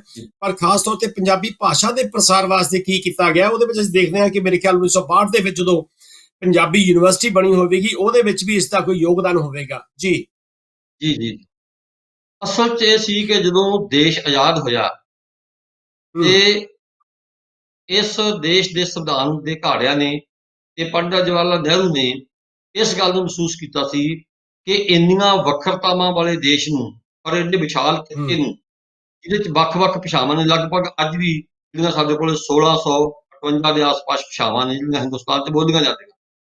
ਇਹ ਦੇਸ਼ ਬਹੁ-ਭਾਸ਼ੀ ਆ, ਬਹੁਤ ਧਰਮੀ ਆ ਤੇ ਬਹੁਤ ਸੰਸਕ੍ਰਿਤੀਆਂ ਨੂੰ ਮੰਨਣ ਵਾਲਾ ਦੇਸ਼ ਵੀ ਆ। ਸੋ ਜਿੱਥੇ ਧਰਮ ਵੱਖਰੇ-ਵੱਖਰੇ ਹੋਣ, ਜਿੱਥੇ ਭਾਸ਼ਾਵਾਂ ਵੱਖਰੀਆਂ ਹੋਣ, ਸੱਭਿਆਚਾਰ ਵੱਖਰੇ ਹੋਣ, ਖਾਣ-ਪੀਣ ਵੱਖਰਾ ਹੋਵੇ, ਉਸ ਦੇਸ਼ ਨੂੰ ਇਕੱਠੇ ਰੱਖਣ ਲਈ ਇਹ ਬਹੁਤ ਜ਼ਰੂਰੀ ਹੈ ਕਿ ਹਰ ਖਿੱਤੇ ਦੀ ਭਾਸ਼ਾ ਦਾ ਤੇ ਉਹਦੇ ਸੱਭਿਆਚਾਰ ਦਾ ਅਸੀਂ ਸਨਮਾਨ ਕਰੀਏ। ਨਤੀਜਾ ਕੀ ਹੋਇਆ ਕਿ ਦੇਸ਼ ਆਜ਼ਾਦ ਹੋਣ ਤੋਂ ਬਾਅਦ ਭਾਰਤ ਦੀ ਸਰਕਾਰ ਨੂੰ ਇਸ ਗੱਲ ਦਾ ਅਹਿਸਾਸ ਹੋਇਆ ਕਿ ਸੂਬਿਆਂ ਦਾ ਪੁਨਰਗਠਨ ਭਾਸ਼ਾਈ ਆਧਾਰ ਤੇ ਕੀਤਾ ਜਾਵੇ। ਇਹ ਇੱਕ ਵੱਖਰੀ ਗੱਲ ਹੈ। ਪੰਜਾਬ ਨਾਲ ਦਰਾਰਾ ਕੀਤਾ ਗਿਆ, ਵਿਤਕਰਾ ਕੀਤਾ ਗਿਆ, ਬੜੀ ਲੰਮੀ ਸਟਰਗਲ ਕਰਕੇ ਪੰਜਾਬੀ ਭਾਸ਼ਾ ਦੇ ਪ੍ਰੇਮੀਆਂ ਨੂੰ ਪੰਜਾਬੀ ਸੂਬਾ ਮਿਲਿਆ। ਲਗਭਗ ਸਾਨੂੰ 10-15 ਸਾਲ ਬੜੀ ਤਿੱਖਾ ਸੰਘਰਸ਼ ਕਰਨੇ ਪਏ। ਪਰ ਮੈਂ ਸਮਝਦਾ ਕਿ ਬਹੁ-ਭਾਸ਼ੀ ਦੇਸ਼ ਨੂੰ ਇਕੱਠਾ ਰੱਖਣ ਲਈ, ਬਹੁ ਅਕੀਦਿਆਂ ਵਾਲੇ ਦੇਸ਼ ਨੂੰ ਇਕੱਠਾ ਰੱਖਣ ਲਈ ਇਹ ਬਹੁਤ ਜ਼ਰੂਰੀ ਸੀ ਕਿ ਅਸੀਂ ਹਿੰਦੁਸਤਾਨ ਦੀ ਭਾਸ਼ਾਈ, ਸੱਭਿਆਚਾਰਕ ਦੀ ਵੰਨ-ਸੁਵੰਨਤਾ ਆ ਉਹਨੂੰ ਸਵੀਕਾਰ ਕਰਦੇ, ਔਰ ਸਾਡਾ ਸੰਵਿਧਾਨ ਇਸ ਗੱਲ ਦੀ ਇਜਾਜ਼ਤ ਵੀ ਦਿੰਦਾ ਹੈ। ਪਰ ਹੋਇਆ ਇਹ ਕਿ ਹਿੰਦੁਸਤਾਨ ਦੇ ਬਾਕੀ ਸੂਬਿਆਂ ਦਾ ਗਠਨ ਤਾਂ ਭਾਸ਼ਾਈ ਆਧਾਰ ਤੇ ਹੋਇਆ, ਪਰ ਪੰਜਾਬ ਦਾ ਪੰਜਾਬੀ ਸੂਬੇ ਦਾ ਗਠਨ ਭਾਸ਼ਾਈ ਆਧਾਰ ਤੇ ਬਹੁਤ ਲਟਕ ਗਿਆ ਤੇ ਨਤੀਜੇ ਵਜੋਂ ਪੰਜਾਬੀਆਂ ਨੂੰ ਬਹੁਤ ਤਿੱਖਾ ਸੰਘਰਸ਼ ਕਰਨਾ ਪਿਆ। 1966 ਦੇ ਵਿੱਚ ਪੰਜਾਬੀ ਭਾਸ਼ਾ ਦੇ ਆਧਾਰ ਤੇ ਪੰਜਾਬੀ ਸੂਬੇ ਦੀ ਸਥਾਪਨਾ ਤਾਂ ਕਰ ਦਿੱਤੀ ਗਈ, ਪਰ ਨਾਲ ਦੀ ਨਾਲ ਪੰਜਾਬ ਦੀ ਵੰਡ ਵੀ ਕਰ ਦਿੱਤੀ। ਪੰਜਾਬ ਨੂੰ ਹਿਮਾਚਲ, ਹਰਿਆਣਾ 'ਚ ਵੰਡ ਦਿੱਤਾ ਗਿਆ। ਬੋਲੀਆਂ ਦੇ ਇਲਾਕਿਆਂ ਦੇ ਰੇੜਕੇ ਕਾਇਮ ਰੱਖੇ, ਔਰ ਇਹਦੇ ਲਈ ਪੰਜਾਬੀ ਉਦੋਂ ਵੀ ਸੰਘਰਸ਼ ਕਰਦੇ ਰਹੇ ਤੇ ਅੱਜ ਵੀ ਪੰਜਾਬੀ ਸੰਘਰਸ਼ ਕਰਦੇ ਨੇ। ਸੋ ਮੈਂ ਸਮਝਦਾ ਕਿ 1966 ਦੇ ਵਿੱਚ ਜਦੋਂ ਸਰਕਾਰ ਬਦਲਦੀ ਆ, ਲਛਮਣ ਸਿੰਘ ਗਿੱਲ ਹੋਰਾਂ ਦੀ ਸਰਕਾਰ ਆਉਂਦੀ ਆ 1967 ਦੇ ਵਿੱਚ, ਤਾਂ ਲਛਮਣ ਸਿੰਘ ਗਿੱਲ ਬੜੇ ਵਿਜ਼ਨਰੀ ਸੀ ਇਸ ਮਾਮਲੇ 'ਚ। ਉਹਨਾਂ ਨੇ 1967 ਦੇ ਵਿੱਚ ਪੰਜਾਬ ਰਾਜ ਭਾਸ਼ਾ ਐਕਟ ਦੀ ਸਥਾਪਨਾ ਕੀਤੀ, ਜਿਹਨੂੰ ਅਕਾਲੀ ਸਰਕਾਰ ਨੇ 2008 ਵਿੱਚ ਜਾ ਕੇ ਸੋਧਿਆ। ਇਹ ਜਿਹੜਾ ਪੰਜਾਬ ਰਾਜ ਭਾਸ਼ਾ ਐਕਟ ਬਣ ਗਿਆ, ਜਿਸ ਪੰਜਾਬ ਰਾਜ ਭਾਸ਼ਾ ਐਕਟ ਦੇ ਮੁਤਾਬਕ ਪੰਜਾਬੀ ਪੰਜਾਬ ਦੀ ਪਹਿਲੀ ਭਾਸ਼ਾ ਤੇ ਰਾਜ ਭਾਸ਼ਾ ਹੈ, ਤੇ ਇਹ ਜ਼ਰੂਰੀ ਹੈ ਕਿ ਜਿਹੜੀ ਭਾਸ਼ਾ ਰਾਜ ਭਾਸ਼ਾ ਹੁੰਦੀ ਆ, ਉਸ ਸੂਬੇ ਦਾ, ਉਸ ਖਿੱਤੇ ਦਾ ਸਾਰਾ ਪ੍ਰਸ਼ਾਸਨ ਦਾ ਕੰਮ ਉਸੇ ਭਾਸ਼ਾ ਵਿੱਚ ਹੋਵੇ। ਪਰ ਕਿਉਂਕਿ ਪੰਜਾਬ ਪ੍ਰਤੀ ਇਹਨਾਂ ਦੀ ਨੀਤ ਸਾਫ਼ ਨਹੀਂ ਸੀ, ਇਸ ਕਰਕੇ ਬਹੁਤ ਸਾਰੀਆਂ ਚੋਰ ਮੋਰੀਆਂ ਰੱਖ ਲਈਆਂ। 1972 ਵਿੱਚ 1972 ਚ ਫਿਰ ਇੱਕ ਵੱਡੀ ਤਬਦੀਲੀ ਵਾਪਰਦੀ ਆ। 1967 ਵਿੱਚ ਤਸਲੀਮ ਕੀਤਾ ਗਿਆ ਕਿ ਪੰਜਾਬੀ ਬਹੁਲ ਇਲਾਕਾ ਹੈ, ਪੰਜਾਬੀ ਭਾਸ਼ਾ ਦੇ ਵੱਧ ਬੋਲਣ ਵਾਲੇ ਲੋਕ ਨੇ, ਇਸ ਕਰਕੇ ਪੰਜਾਬ ਦੀ ਪਹਿਲੀ ਬੋਲੀ ਪੰਜਾਬੀ ਰਹੇਗੀ। ਹਿੰਦੀ ਭਾਸ਼ਾ ਜਿਹੜੀ ਆ ਉਹ ਇੱਥੇ ਤੀਜੀ ਜਮਾਤ ਤੋਂ ਪੜ੍ਹਾਈ ਜਾਏਗੀ, ਤੇ ਹਿੰਦੀ ਹਿੰਦੁਸਤਾਨ ਦੀ ਲਿੰਕ ਭਾਸ਼ਾ ਜ਼ਰੂਰ ਆ। ਇੱਥੇ ਮੈਂ ਇੱਕ ਹੋਰ ਵੀ ਸਪਸ਼ਟ ਕਰਦਾ, ਹਿੰਦੁਸਤਾਨ ਦੀਆਂ 22 ਭਾਸ਼ਾਵਾਂ ਨੇ, ਜਿਨ੍ਹਾਂ ਨੂੰ ਅਸੀਂ ਰਾਜ ਭਾਸ਼ਾਵਾਂ ਕਹਿੰਦੇ ਹਾਂ, ਜਿਨ੍ਹਾਂ ਨੂੰ ਅਸੀਂ 8ਵੇਂ ਸ਼ਡਿਊਲ ਦੀਆਂ ਭਾਸ਼ਾਵਾਂ ਕਹਿੰਦੇ ਹਾਂ। ਉਹ 22 ਭਾਸ਼ਾਵਾਂ ਦੇ ਵਿੱਚ ਹਿੰਦੀ ਇੱਕ ਆ ਤੇ ਪੰਜਾਬੀ ਵੀ ਇੱਕ। ਇਸ ਕਰਕੇ ਜੇ ਦੇਖਿਆ ਜਾਵੇ ਸੰਵਿਧਾਨਕ ਪੱਖੋਂ ਅੱਜ ਦੇ ਦਿਨ ਹਿੰਦੁਸਤਾਨ ਦੀਆਂ 8ਵੇਂ ਸ਼ਡਿਊਲ ਦੀਆਂ 22 ਭਾਸ਼ਾਵਾਂ ਦਾ ਰੁਤਬਾ ਇੱਕੋ ਜਿਹਾ ਆ। ਪਰ ਕਿਉਂਕਿ ਸੈਂਟਰ ਦੀ ਸਰਕਾਰ ਪੰਜਾਬ ਨਾਲ ਕਈ ਕਿਸਮ ਦੇ ਵਿਤਕਰੇ ਕਰਦੀ ਰਹੀ, ਨਤੀਜਾ ਕੀ ਹੋਇਆ ਕਿ 1972 ਚ ਕੇਂਦਰ ਸਰਕਾਰ ਨੇ ਇੱਕ ਨਵੀਂ ਨੀਤੀ ਲੈ ਕੇ ਆਂਦੀ ਕਿ ਹਿੰਦੁਸਤਾਨ ਦੇ ਵਿੱਚ ਭਾਸ਼ਾਈ ਵੰਨ-ਸੁਵੰਨਤਾ ਨੂੰ ਵੀ ਬਰਕਰਾਰ ਰੱਖਿਆ ਜਾਵੇ, ਤੇ ਹਰ ਵੱਖਰੇ ਖਿੱਤੇ ਨੂੰ ਦੂਰ ਦਰਾਜ ਦੀਆਂ ਭਾਸ਼ਾਵਾਂ ਵੀ ਸਿਖਾਈਆਂ ਜਾਣ। ਅਸਲ ਮਨੋਰਥ ਤਾਂ ਉਹਨਾਂ ਦਾ ਇਹ ਸੀ ਕਿ ਪੰਜਾਬ ਵਾਲੇ ਦੱਖਣ ਦੀ ਕੋਈ ਭਾਸ਼ਾ ਸਿੱਖ ਲੈਣ, ਤੇ ਦੱਖਣ ਦੇ ਲੋਕ ਕੋਈ ਉੱਤਰ ਦੀ ਭਾਸ਼ਾ ਸਿੱਖ ਲੈਣ, ਕੋਈ ਪੱਛਮ ਦੀ ਭਾਸ਼ਾ ਸਿੱਖ ਲੈਣ, ਕੋਈ ਪੂਰਬ ਦੀ ਭਾਸ਼ਾ ਸਿੱਖ ਲੈਣ। ਹੋਇਆ ਕੀ ਕਿ ਗਿਆਨੀ ਜੈਲ ਸਿੰਘ ਪੰਜਾਬ ਦੇ ਮੁੱਖ ਮੰਤਰੀ ਸੀ, ਉਹਨਾਂ ਨੇ ਬੜੀ ਉਦਾਰਤਾ ਦਿਖਾਈ ਆਪਣੇ ਵੱਲੋਂ। ਉਹਨਾਂ ਨੇ ਇਹ ਕਰਤਾ ਕਿ ਪੰਜਾਬੀ ਚ ਜਦੋਂ ਪੰਜਾਬ ਦੇ ਵਿੱਚ ਹਿੰਦੀ ਤੀਜੀ ਤੋਂ 8ਵੀਂ ਜਮਾਤ ਤੱਕ ਪੜ੍ਹਾਈ ਜਾਂਦੀ ਸੀ, ਔਰ 8ਵੀਂ ਤੋਂ ਬਾਅਦ ਹਿੰਦੀ ਪੜ੍ਹਨੀ ਲਾਜ਼ਮੀ ਨਹੀਂ ਸੀ। ਪਰ ਗਿਆਨੀ ਜੈਲ ਸਿੰਘ ਕਿਉਂਕਿ ਕੇਂਦਰ ਸਰਕਾਰ ਨੂੰ ਖੁਸ਼ ਕਰਨਾ ਚਾਹੁੰਦੇ ਸੀ, ਇਸ ਕਰਕੇ ਗਿਆਨੀ ਜੈਲ ਸਿੰਘ ਨੇ ਪੰਜਾਬ ਦੇ ਵਿੱਚ ਪਹਿਲੀ ਜਮਾਤ ਤੋਂ ਹਿੰਦੀ ਪੜ੍ਹਨੀ ਲਾਜ਼ਮੀ ਕਰਾਰ ਦੇ ਦਿੱਤੀ। ਮਤਲਬ ਕੀ ਹੋਇਆ ਕਿ ਇੱਕ ਭਾਸ਼ਾਈ ਸੂਬੇ ਨੂੰ ਆਪਣੀ ਅਗਿਆਨਤਾ ਕਰਕੇ ਉਹਨਾਂ ਨੇ 2 ਭਾਸ਼ਾਈ ਸੂਬੇ ਵਿੱਚ ਬਦਲ ਦਿੱਤਾ। ਜਦੋਂ ਕਿ ਸਾਡਾ ਗੁਆਂਢੀ ਹਰਿਆਣਾ 2 ਭਾਸ਼ਾਈ ਸੂਬਾ ਸੀ, ਉਹਦੇ ਵਿੱਚ 34% ਵਸੋਂ ਪੰਜਾਬੀ ਸੀ, ਔਰ ਉਹਦੇ ਚ ਸੀ ਕਿ ਜਿਹੜੇ ਖਿੱਤੇ ਖਾਸ ਤੌਰ ਤੇ ਜਿਹਨੂੰ ਅਸੀਂ ਕਹਿੰਦੇ ਆ ਕਿ ਅੰਬਾਲੇ ਤੋਂ ਲੈ ਕੇ ਸਰਸੇ ਤੱਕ ਦੀ ਪੱਟੀ ਸੀ, ਜਿਹਦੇ ਚ ਕੈਥਲ, ਹਿਸਾਰ, ਫਤਿਆਬਾਦ ਔਰ ਸਿਰਸਾ, ਔਰ ਇਸ ਤਰ੍ਹਾਂ ਜਿਹੜੀ ਜੀਟੀ ਰੋਡ ਦੇ ਉੱਤੇ ਜਿਹੜਾ ਸਾਰਾ ਖਿੱਤਾ ਸੀ ਅੰਬਾਲੇ ਤੋਂ ਲੈ ਕੇ ਦਿੱਲੀ ਤੱਕ, ਸਾਰਾ ਪੰਜਾਬੀ ਸਪੀਕਿੰਗ ਸੀ, ਔਰ ਇੱਥੇ ਪੰਜਾਬੀ ਪੜ੍ਹਾਈ ਜਾਂਦੀ ਸੀ। 1972 ਚ ਗਿਆਨੀ ਜੈਲ ਸਿੰਘ ਤਾਂ ਇੱਕ ਭਾਸ਼ਾਈ ਪੰਜਾਬ ਨੂੰ 2 ਭਾਸ਼ਾਈ ਬਣਾ ਦਿੰਦੇ ਆ, ਤੇ 1972 ਵਿੱਚ ਹਰਿਆਣੇ ਦਾ ਮੁੱਖ ਮੰਤਰੀ ਬੰਸੀ ਲਾਲ, ਹਰਿਆਣਾ ਜਿਹਦੇ ਚ ਪੰਜਾਬੀ ਸੈਕੰਡ ਭਾਸ਼ਾ ਵਰਗਾ ਰੁਤਬਾ ਰੱਖਦੀ ਸੀ, ਉਹ ਹਰਿਆਣੇ ਚੋਂ ਪੰਜਾਬੀ ਨੂੰ ਬਿਲਕੁਲ ਪੜ੍ਹਾਉਣ ਲਈ ਲੋਕਾਂ ਨੂੰ ਨਿਰਉਤਸ਼ਾਹਿਤ ਕਰਦੇ ਆ। ਹਰਿਆਣੇ ਚ ਤੇਲਗੂ ਨੂੰ ਦੂਜੀ ਭਾਸ਼ਾ ਵਜੋਂ ਪੜ੍ਹਾਉਣ ਦਾ ਯਤਨ ਕਰਦੇ ਆ, ਅਧਿਆਪਕਾਂ ਨੂੰ ਤੇਲਗੂ ਸਿੱਖਣ ਭੇਜਦੇ ਆ, ਔਰ ਅਧਿਆਪਕ ਜਿਹੜੇ ਉੱਥੋਂ ਤੇਲਗੂ ਪੜ੍ਹ ਕੇ ਆਉਂਦੇ ਆ ਥੋੜਾ ਬਹੁਤਾ, ਉਹਨੂੰ ਇੰਕਰੀਮੈਂਟ ਕਰ ਦਿੰਦੇ ਆ। ਔਰ ਪੰਜਾਬੀਆਂ ਦੀ ਮੰਗ ਦੇ ਬਾਵਜੂਦ ਉਹਨਾਂ ਨੇ ਪੰਜਾਬੀ ਭਾਸ਼ਾ ਨੂੰ ਉਹਨਾਂ ਵਿਸ਼ਿਆਂ ਨਾਲ ਜੋੜ ਦਿੱਤਾ ਜਿਨ੍ਹਾਂ ਦਾ ਭਾਸ਼ਾਵਾਂ ਨਾਲ ਕੋਈ ਸੰਬੰਧ ਨਹੀਂ ਸੀ। ਇਹ ਪਹਿਲੀ ਵਾਰ ਹੋਇਆ ਕਿ ਭਾਸ਼ਾ ਨੂੰ ਸੋਸ਼ਲ ਸਾਇੰਸ ਨਾਲ ਜੋੜ ਦਿੱਤਾ ਗਿਆ। ਮਤਲਬ ਕੋਈ ਬੱਚਾ ਚਾਹੇ ਡਰਾਇੰਗ ਪੜ੍ਹ ਲੇ, ਚਾਹੇ ਬੱਚਾ ਸੰਗੀਤ ਪੜ੍ਹ ਲੇ, ਚਾਹੇ ਬੱਚਾ ਐਨੀਮਲ ਹਸਬੈਂਡਰੀ ਪੜ੍ਹ ਲੇ, ਬਾਗਬਾਨੀ ਪੜ੍ਹ ਲੇ, ਚਾਹੇ ਉਹ ਪੰਜਾਬੀ ਪੜ੍ਹ ਲੇ। ਇਹ ਤਾਂ ਗੱਲ ਸਮਝ ਆਉਂਦੀ ਆ ਵੀ ਤੁਸੀਂ 3 ਭਾਸ਼ਾਵਾਂ ਚੋਂ ਕੋਈ ਇੱਕ ਭਾਸ਼ਾ ਪੜ੍ਹ ਲਓ। ਪਰ ਜਦੋਂ ਬਦਨੀਤੀ ਹੋਵੇ, ਬਦ ਜਾਣਕਾਰੀ ਹੋਵੇ, ਇਹ ਕਹਿਣ ਦੀ ਬਜਾਏ ਕਿ ਹਰਿਆਣੇ ਚ ਸੈਕੰਡ ਭਾਸ਼ਾ ਉਰਦੂ ਪੰਜਾਬੀ ਚੋਂ ਇੱਕ ਹੋ ਸਕਦੀ ਆ। ਮੈਂ ਉਰਦੂ ਇਸ ਕਰਕੇ ਕਹਿ ਰਿਹਾ ਕਿ ਸਾਰਾ ਮਵਾਦ ਉਰਦੂ ਬੋਲਣ ਵਾਲਾ ਖਿੱਤਾ ਸੀ। ਇਨਸਾਫ ਤਾਂ ਇਹੀ ਮੰਗ ਕਰਦਾ ਸੀ ਕਿ ਹਰਿਆਣੇ ਚ ਉਰਦੂ, ਪੰਜਾਬੀ ਤੇ ਸੰਸਕ੍ਰਿਤ ਇਹ ਆਪਸ਼ਨਾਂ ਦੇ ਦਿੱਤੀਆਂ ਜਾਂਦੀਆਂ। ਹਾਲਾਂਕਿ ਸੰਸਕ੍ਰਿਤ ਕੋਈ ਉਸ ਵੇਲੇ ਦੀ ਲਿਵਿੰਗ ਲੈਂਗੁਏਜ ਨਹੀਂ ਹੈ, ਪਰ ਇਹਨਾਂ ਦੀ ਉਰਦੂ ਤੇ ਪੰਜਾਬੀ ਨੂੰ ਬਦਲ ਬਣਨ ਦੀ ਬਜਾਏ ਇੱਥੇ ਇਹ ਕਰਤਾ ਕਿ ਜੇ ਅਸੀਂ ਪੰਜਾਬੀ ਨਹੀਂ ਪੜ੍ਹਨੀ, ਬੱਚਾ ਡਰਾਇੰਗ ਪੜ੍ਹ ਲੇ, ਬੱਚਾ ਮਿਊਜ਼ਿਕ ਪੜ੍ਹ ਲੇ, ਬੱਚਾ ਫਿਜ਼ੀਕਲ ਐਜੂਕੇਸ਼ਨ ਪੜ੍ਹ ਲੇ। ਸੋ ਇਹ ਵਰਤਾਰਾ ਵੀ ਪੰਜਾਬੀ ਨਾਲ ਹੋਇਆ। ਸੋ ਸਾਨੂੰ ਇਹਦੇ ਲਈ ਵੀ ਲੰਮੀ ਲੜਾਈ ਲੈ ਜੀ। ਸੋ ਇਹ ਤਾਂ ਲੜਾਈ, ਹਾਂ ਤੁਸੀਂ ਗੱਲ ਕੀਤੀ ਆ, ਉਹ ਲੜਾਈ ਕਿਹੋ ਜਿਹੀ ਰਹੀ? ਥੋੜਾ ਸੰਖੇਪ ਸ਼ਬਦਾਂ ਅੱਗੇ ਤੁਸੀਂ ਦੱਸ ਸਕੋ ਕਿ ਕੇਂਦਰੀ ਲਿਖਾਰੀ ਸਭਾ ਦਾ ਕੀ ਯੋਗਦਾਨ ਰਿਹਾ ਉਹਦੇ ਵਿੱਚ, ਤਾਂ ਤੁਹਾਡਾ ਧੰਨਵਾਦੀ ਹੋਵਾਂਗੇ। ਤੇ ਅਗਲਾ ਸਵਾਲ ਤੁਹਾਨੂੰ ਬਲਦੇਵ ਜੀ ਕਰਨ ਵਾਸਤੇ ਤਿਆਰ ਨੇ। ਉਹਦੇ ਵਿੱਚ ਕੇਂਦਰੀ ਲਿਖਾਰੀ ਸਭਾ ਨੇ ਕਿਹੋ ਜਿਹਾ ਯੋਗਦਾਨ ਪਾਇਆ ਇਹਨਾਂ ਚੀਜ਼ਾਂ ਦਾ ਵਿਰੋਧ ਕਰਨ ਵਾਸਤੇ ਜਾਂ ਲੋਕਾਂ ਨੂੰ ਜਾਗਰੂਕ ਕਰਨ ਵਾਸਤੇ? ਜੀ ਜੀ ਦੇਖੋ, ਉਸ ਵੇਲੇ ਬੜੇ ਵੱਡੇ ਸਿਰ ਸਨ ਜਿਹੜੇ ਪੰਜਾਬੀ ਦੇ ਲੇਖਕ, ਬੜੇ ਸਿਆਣੇ ਲੇਖਕ ਸਨ। ਗਿਆਨੀ ਗੁਰਮੁਖ ਸਿੰਘ ਮੁਸਾਫਰ ਪੰਜਾਬ ਦੇ ਮੁੱਖ ਮੰਤਰੀ ਰਹਿ ਚੁੱਕੇ ਸਨ। ਸੋ ਗਿਆਨੀ ਗੁਰਮੁਖ ਸਿੰਘ ਮੁਸਾਫਰ, ਇਸ ਤਰ੍ਹਾਂ ਸੋਹਣ ਸਿੰਘ ਜੋਸ਼, ਡਾਕਟਰ BN ਤਿਵਾੜੀ, ਸਾਧੂ ਸਿੰਘ ਹਮਦਰਦ, ਜਗਜੀਤ ਸਿੰਘ ਆਨੰਦ, ਉਸ ਵੇਲੇ ਦੀਆਂ ਪੰਜਾਬੀ ਅਖਬਾਰਾਂ ਦਾ ਬੜਾ ਵੱਡਾ ਰੋਲ ਸੀ। ਉਸ ਵੇਲੇ ਪੰਜਾਬੀ ਅਖਬਾਰਾਂ ਨਾਲ ਮਿਲ ਕੇ ਦਿੱਲੀ ਦੇ ਵਿੱਚ ਤੇ ਅੰਬਾਲੇ ਦੇ ਵਿੱਚ ਵੱਡੀਆਂ ਪੰਜਾਬੀ ਕਾਨਫਰੰਸਾਂ ਕੀਤੀਆਂ ਗਈਆਂ। ਮਤਲਬ ਪੰਜਾਬੀ ਦੇ ਵਿੱਚ ਸਾਲਾਨਾ ਕਾਨਫਰੰਸਾਂ, ਵਿਸ਼ਵ ਕਾਨਫਰੰਸਾਂ ਕਰਨ ਦਾ ਰਿਵਾਜ ਉਦੋਂ ਹੀ ਪਿਆ ਜਦੋਂ ਪੰਜਾਬੀ ਦੇ ਉੱਤੇ ਕੁਹਾੜਾ ਚੱਲਿਆ। ਸੋ ਨਤੀਜਾ ਕੀ ਹੋਇਆ ਕਿ 1972 ਦੇ ਵਿੱਚ ਬਹੁਤ ਵੱਡੀ ਆਲਮੀ ਪੱਧਰ ਦੀ ਕਾਨਫਰੰਸ ਅੰਬਾਲਾ ਦੇ ਵਿੱਚ ਕੀਤੀ ਗਈ। ਇਸ ਤਰ੍ਹਾਂ ਦਿੱਲੀ ਸਰਕਾਰ ਨੂੰ ਜਗਾਉਣ ਵਾਸਤੇ ਦਿੱਲੀ 'ਚ ਕਾਨਫਰੰਸਾਂ ਹੋਈਆਂ। ਸੋ ਪੰਜਾਬੀਆਂ ਨੂੰ ਆਪਣੀ ਜਿਹੜੀ ਰਜਿਸਟੈਂਸ ਆ ਉਹ ਦੋ ਤਰ੍ਹਾਂ ਦਿਖਾਉਣੀ ਪਈ। ਇੱਕ ਤਾਂ ਕਾਨਫਰੰਸਾਂ ਤੇ ਸੈਮੀਨਾਰਾਂ ਰਾਹੀਂ, ਤੇ ਦੂਸਰਾ ਧਰਨੇ ਤੇ ਮੁਜ਼ਾਹਰੇ ਕਰਕੇ। ਕੇਂਦਰੀ ਪੰਜਾਬੀ ਲੇਖਕ ਸਭਾ ਦਾ ਇਤਿਹਾਸ ਨਿਰੰਤਰ ਸੰਘਰਸ਼ ਦਾ ਇਤਿਹਾਸ ਹੈ। ਕੇਂਦਰੀ ਸਭਾ ਅੱਜ ਤੱਕ ਅਸੀਂ ਦੇਖਦੇ ਹਾਂ ਕਿ ਅੱਜ ਵੀ ਅਸੀਂ ਇਸ 25 ਜਨਵਰੀ ਨੂੰ ਵੀ ਕੇਂਦਰੀ ਪੰਜਾਬੀ ਲੇਖਕ ਸਭਾ ਨੇ ਜਿਹੜੇ ਦਿੱਲੀ 'ਚ ਕਾਲੇ ਕਾਨੂੰਨ ਲਾਗੂ ਕਰਨ ਦੀ ਕੋਸ਼ਿਸ਼ ਕੀਤੀ ਆ ਮੋਦੀ ਸਰਕਾਰ ਨੇ, ਨਾਗਰਿਕਤਾ ਸੋਧ ਬਿੱਲ ਨੂੰ ਲੈ ਕੇ ਜਾਂ ਦੂਜੇ ਜਿਹੜੇ ਕਾਲੇ ਕਾਨੂੰਨ ਸੀ, ਅਸੀਂ 25 ਜਨਵਰੀ ਨੂੰ 2020 ਵਿੱਚ ਵੀ ਚੰਡੀਗੜ੍ਹ ਦੇ ਵਿੱਚ ਬਹੁਤ ਵਿਸ਼ਾਲ ਧਰਨਾ ਦਿੱਤਾ ਤੇ ਮੁਜ਼ਾਹਰਾ ਕੀਤਾ ਹੈ। ਸੋ ਕੇਂਦਰੀ ਲੇਖਕ ਸਭਾ ਨੇ ਇੱਕ ਪਾਸੇ ਸੈਮੀਨਾਰਾਂ ਰਾਹੀਂ, ਵਿਸ਼ਵ ਕਾਨਫਰੰਸਾਂ ਰਾਹੀਂ ਹਰਿਆਣੇ ਤੇ ਹਿਮਾਚਲ 'ਚ ਬੈਠੇ ਪੰਜਾਬੀਆਂ ਨੂੰ ਇਸ ਗੱਲੋਂ ਸੁਚੇਤ ਕੀਤਾ ਕਿ ਪੰਜਾਬੀ ਤੁਹਾਡੀ ਮਾਂ ਬੋਲੀ ਆ। ਇਹਨੂੰ ਕੇਵਲ ਖਿੱਤਿਆਂ ਦੇ ਨਾਲ ਜੋੜ ਕੇ ਨਾ ਦੇਖੋ। ਪੰਜਾਬੀ ਪਰਿਵਾਰਾਂ ਦੇ ਬੱਚੇ ਜੇ ਪੰਜਾਬੀ ਨਹੀਂ ਪੜ੍ਹਨਗੇ ਤਾਂ ਹੌਲੀ ਹੌਲੀ ਆਪਣੇ ਸੱਭਿਆਚਾਰ ਤੋਂ, ਆਪਣੀ ਸੰਸਕ੍ਰਿਤੀ ਤੋਂ ਟੁੱਟ ਜਾਣਗੇ। ਜੇ ਮੈਂ ਗੱਲ ਲੰਬੀ ਨਾ ਕਰਾਂ ਤਾਂ ਮੈਂ ਇੱਕ ਗੱਲ ਨਿਬੇੜ ਦਿੰਦਾ ਕਿ ਪਹਿਲਾਂ ਅੰਗਰੇਜ਼ ਲੜੇ ਕਿ ਪੰਜਾਬੀਆਂ ਨੂੰ ਪੰਜਾਬੀ ਨਹੀਂ ਪੜ੍ਹਨ ਦੇਣੀ। 1849 ਵਿੱਚ ਪੰਜਾਬ ਨੂੰ ਕਾਬੂ ਕਰ ਲੈਣ ਤੋਂ ਬਾਅਦ ਅੰਗਰੇਜ਼ ਸਰਕਾਰ ਨੇ ਉਸ ਵੇਲੇ ਦੀਆਂ 4 ਕਮਿਸ਼ਨਰੀਆਂ ਸੀ ਜਿਹੜੀਆਂ, ਚਾਰੇ ਕਮਿਸ਼ਨਰ ਤੋਂ ਰਾਏ ਮੰਗੀ ਗਈ ਕਿ ਪੰਜਾਬ 'ਚ ਸਿੱਖਿਆ ਦਾ ਮਾਧਿਅਮ ਕੀ ਹੋਵੇ।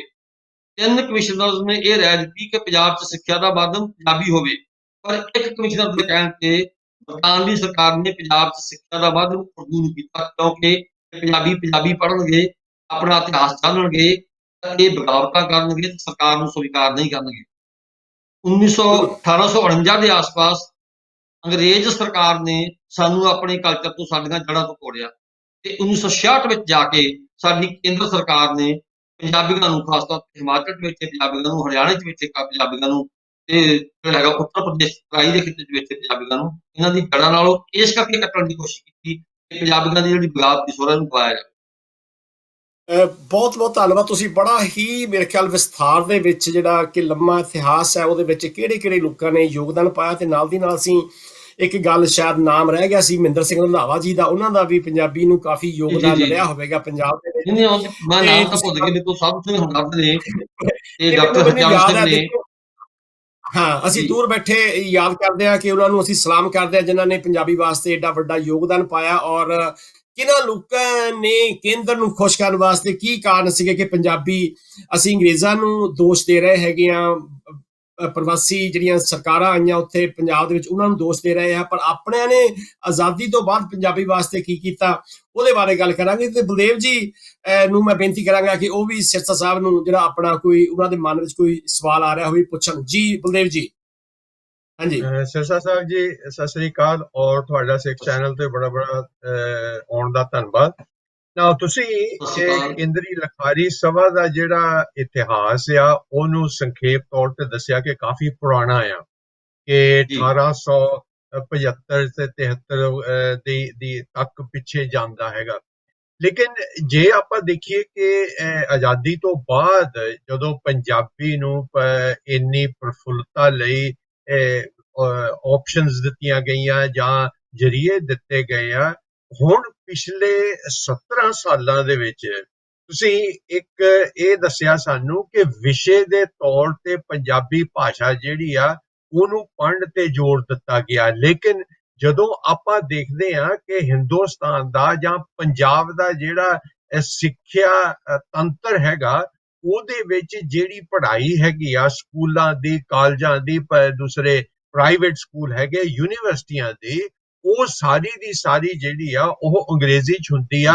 ਸੋ ਜਿਹੜੀ ਪੰਜਾਬੀ ਲੋਕ ਆ ਉਹ ਕਿੱਥੇ ਫੇਲ ਹੋਏ ਆ ਕਿ ਬਈ ਉਹ ਆਪਣੀ ਭਾਸ਼ਾ ਨੂੰ ਸਿੱਖਿਆ ਦੇ ਤੰਤਰ ਦੇ ਵਿੱਚ ਲਾਗੂ ਨਹੀਂ ਕਰਾ ਸਕੇ ਹੁਣ ਤੱਕ। ਜੀ ਤੁਸੀਂ ਬਹੁਤ ਦਿਲਚਸਪ ਸਵਾਲ ਕੀਤਾ।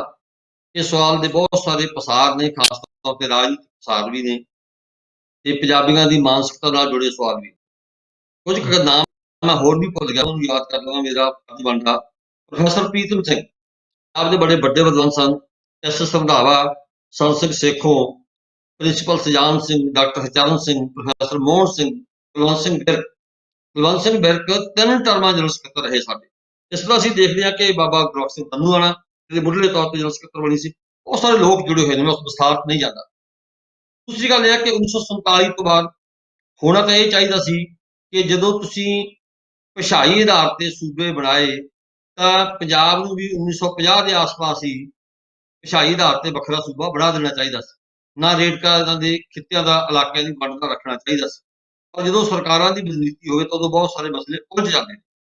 ਮੈਂ ਸਮਝਦਾ ਕਿ ਅੱਜ ਵੀ ਜਿਹੜਾ ਰਾਜ ਭਾਸ਼ਾ ਐਕਟ ਆ, ਉਹ ਬੜੀਆਂ ਦਿਲਚਸਪ ਉਦਾਹਰਨਾਂ ਰਾਹੀਂ ਤੁਸੀਂ ਮੇਰੀ ਗੱਲ ਸਮਝ ਆਓਗੇ।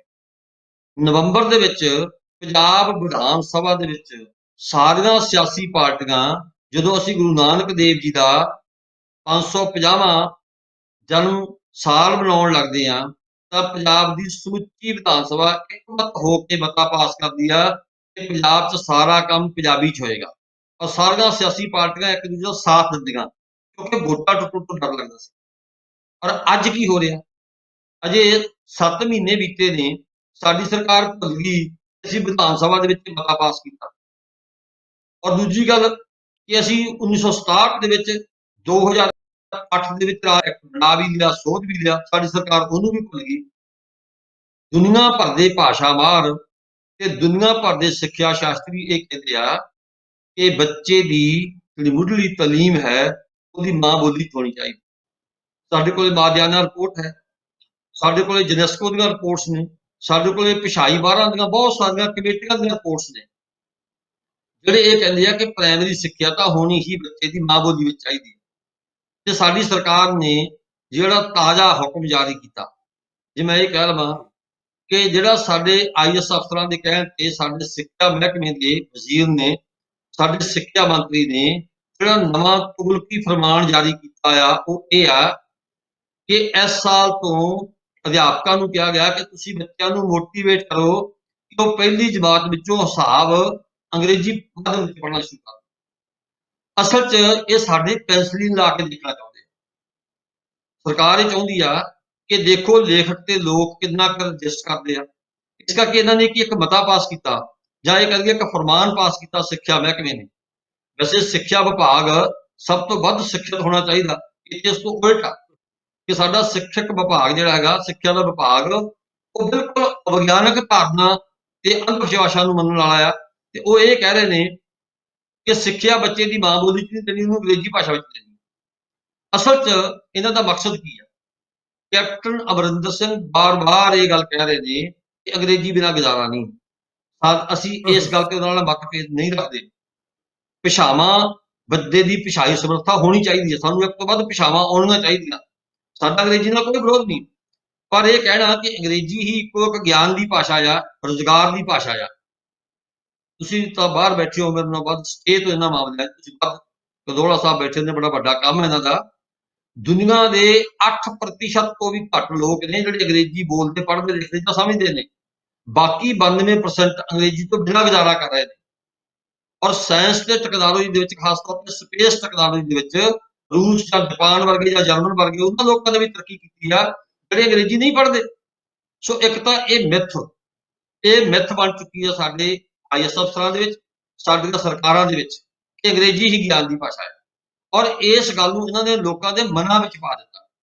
ਮੈਂ ਕਿੱਥੇ ਯਾਦ ਕਰਾ ਦਿਆਂ ਤੁਹਾਨੂੰ ਕਿ 1967 ਵਿੱਚ